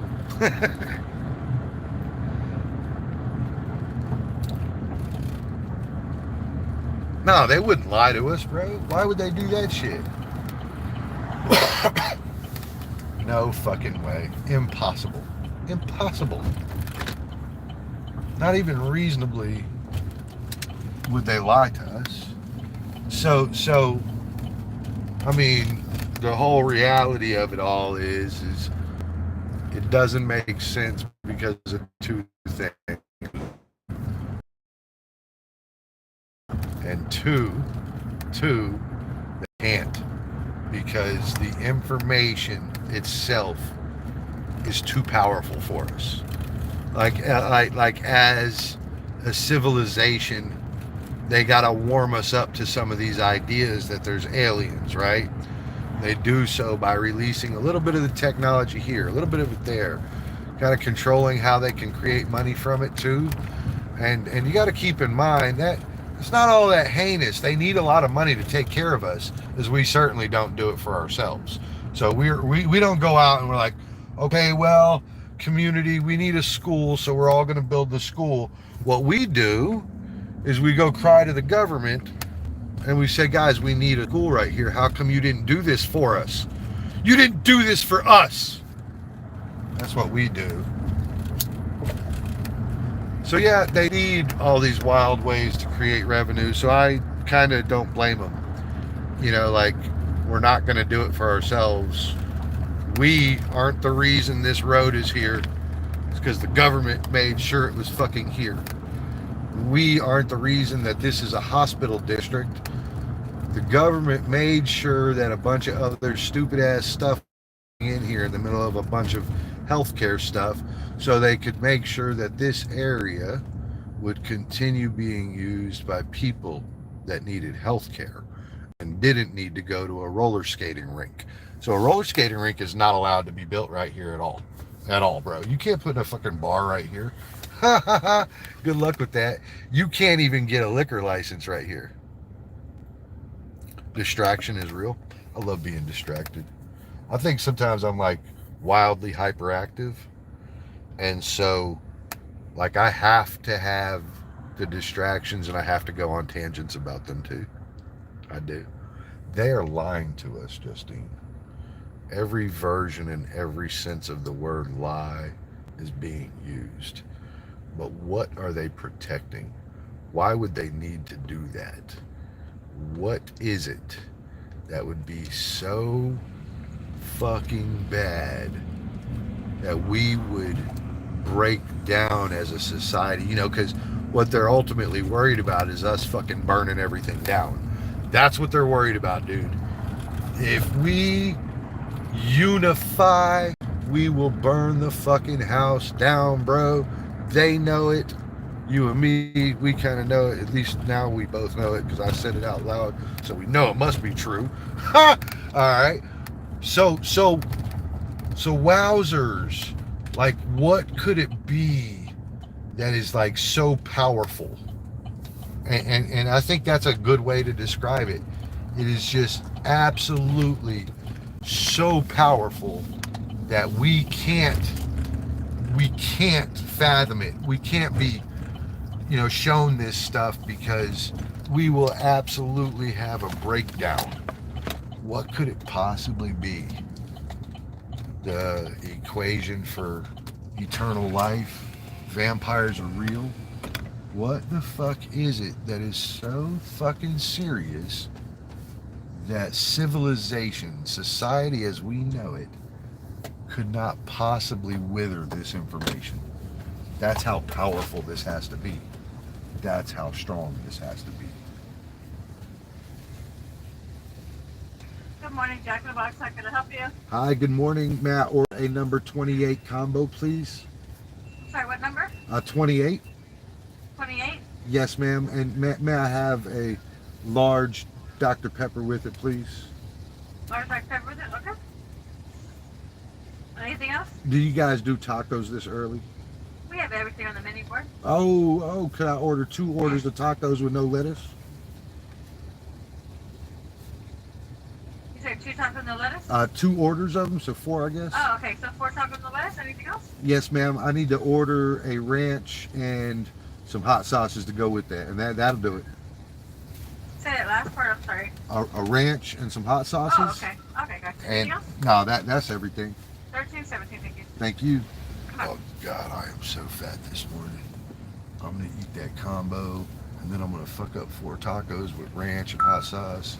I'm probably gonna have to take a big ass shit here in just a little bit. Ugh. Ooh.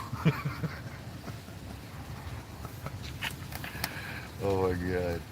Knowledge is everything. They're afraid for another Orson Welles moment. Oh, dude, I am just racing at all times. I am racing at all times, dude. My brain does fire. It is just firing off at all times. Now, I don't know if it's right or wrong. I ain't even that smart of a dude. I cannot sit in a classroom to save my life. I hadn't been able to sit in a classroom ever. I wasn't very good in class when I did go to school. I quit school the day I turned 15. I went back here and there, but I quit again and never went back. Got a GED. 1317, please. Here you go. Any Thank you, sauces ma'am. for you today? Just ranch and hot sauce, please. And so I can't sit in the classroom to do some self-educating, self-reading, and things like that. I'm still motivated to do all those things. I can't do it in a classroom section, function. You can't tell me what time to sit down and start reading. None of those things actually work with me because, maybe it's because I go in 200 different directions. And so if you told me to sit down and read something, I'd say, this sucks. I need to go read about this fucking sentence I read right here. Where's the other books at? I got to stand up. Like, you can't sit me at a chair. I can't do it. You see what I do for a living. I hadn't stopped moving since 4.5 hours ago. Well, I mean, we stopped and talked and stuff, but I'm out and about. I wake up with level 1000 ADD. I'm not joking. I'm not joking. My eyes open, and by the time the lid hits my eyebrow, I am bored out of my mind. I'm like, nope, got to get up. Too bored. Got to do something. Start filling my time. Do it now. Hurry up. That is pretty much me. And I'll do this until about 10 p.m. tonight, when I crash and burn. Yes. But you can bet it goes on for about 18 hours solid. And the more sober I am, the worse it is. Have a great day, sir. Awesome, you too. Thank you. That's crazy how the more sober I am, the worse that is. I kind of use my favorite extracurricular to keep myself at bay a little bit, to get myself under control somehow, to somehow or another slow myself down. Like that is the overall intention, is to slow myself down so I can think so I can think for a moment, so I can think clearly, so I can put clear effort into clear thought and find results, right? And so what happens there is I need to slow down. It's like impossible to fucking slow down, like a fucking hurricane just going. There are instances that I can sit, but I have to be fascinated by that information. And so if I am interested in that information or whatnot, then I will delve into it. But if you, hey Lucky, what's up, yo? Kumustaka, thanks for coming. Hello, mommy. Ow. So if I'm interested in something, let's say what the perfect angled bob cut is, right? What's the perfect angle and why is it perfect, right? Then I will just go roaring through it, and in like 3 hours I'll call you. And I might not be an expert, but golly, I have covered some ground. God, where did you get all this information from? Well, I got a problem. It happens to be why I'm extremely good at my job, and why no matter what, I can pretty much pick my way through what might have happened on a job site or something. And it's because I can functionally see it all, and I can go read it real quick and apply it.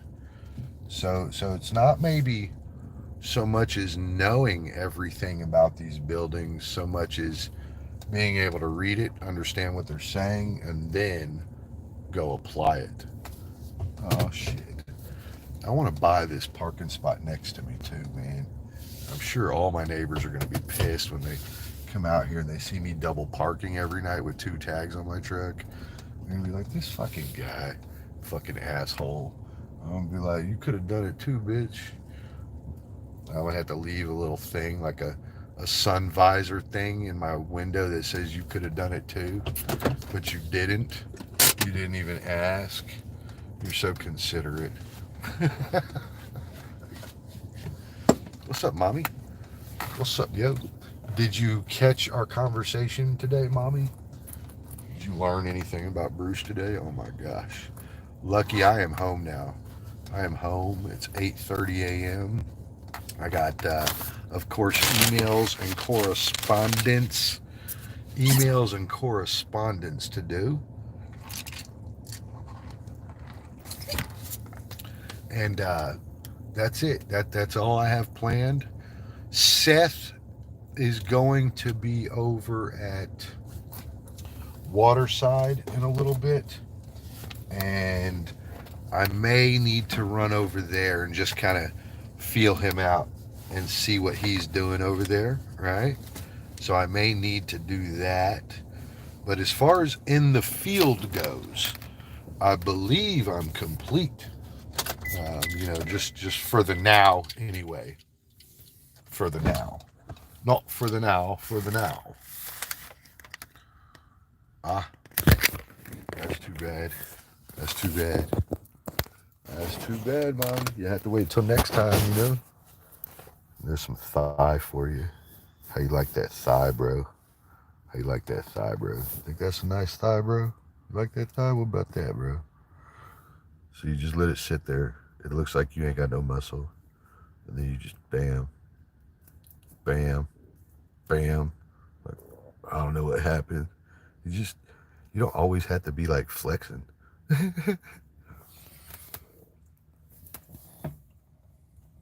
What's up, people? Have a great day, Bruce. I have some phone calls I have to make and get ready for tonight's event. Is that a bubble bath?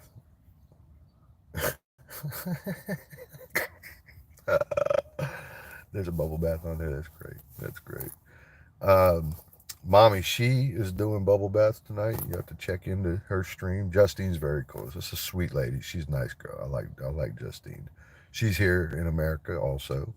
Although up north where they have like nice trees and woods and stuff like that. Like in Texas, we got nothing but flatland. She got woods in her backyard and shit. It's kind of like jungle life with like no banana trees. Jungle life with no fucking fruit trees. That's crazy, huh? All right, Justine, have a good day. And hold on. Maybe I can put your event thing. No, I'm about to end too. I'm going to go in. I'm going to eat. And in this stream, I'm going to do paperwork stuff. That's what I'm going to do. Where y'all at? Who's here still? 4 people, 26 likes. Thank you very much. Guess what? I'm out. Y'all have a good day. I appreciate the chats always. We'll see you then.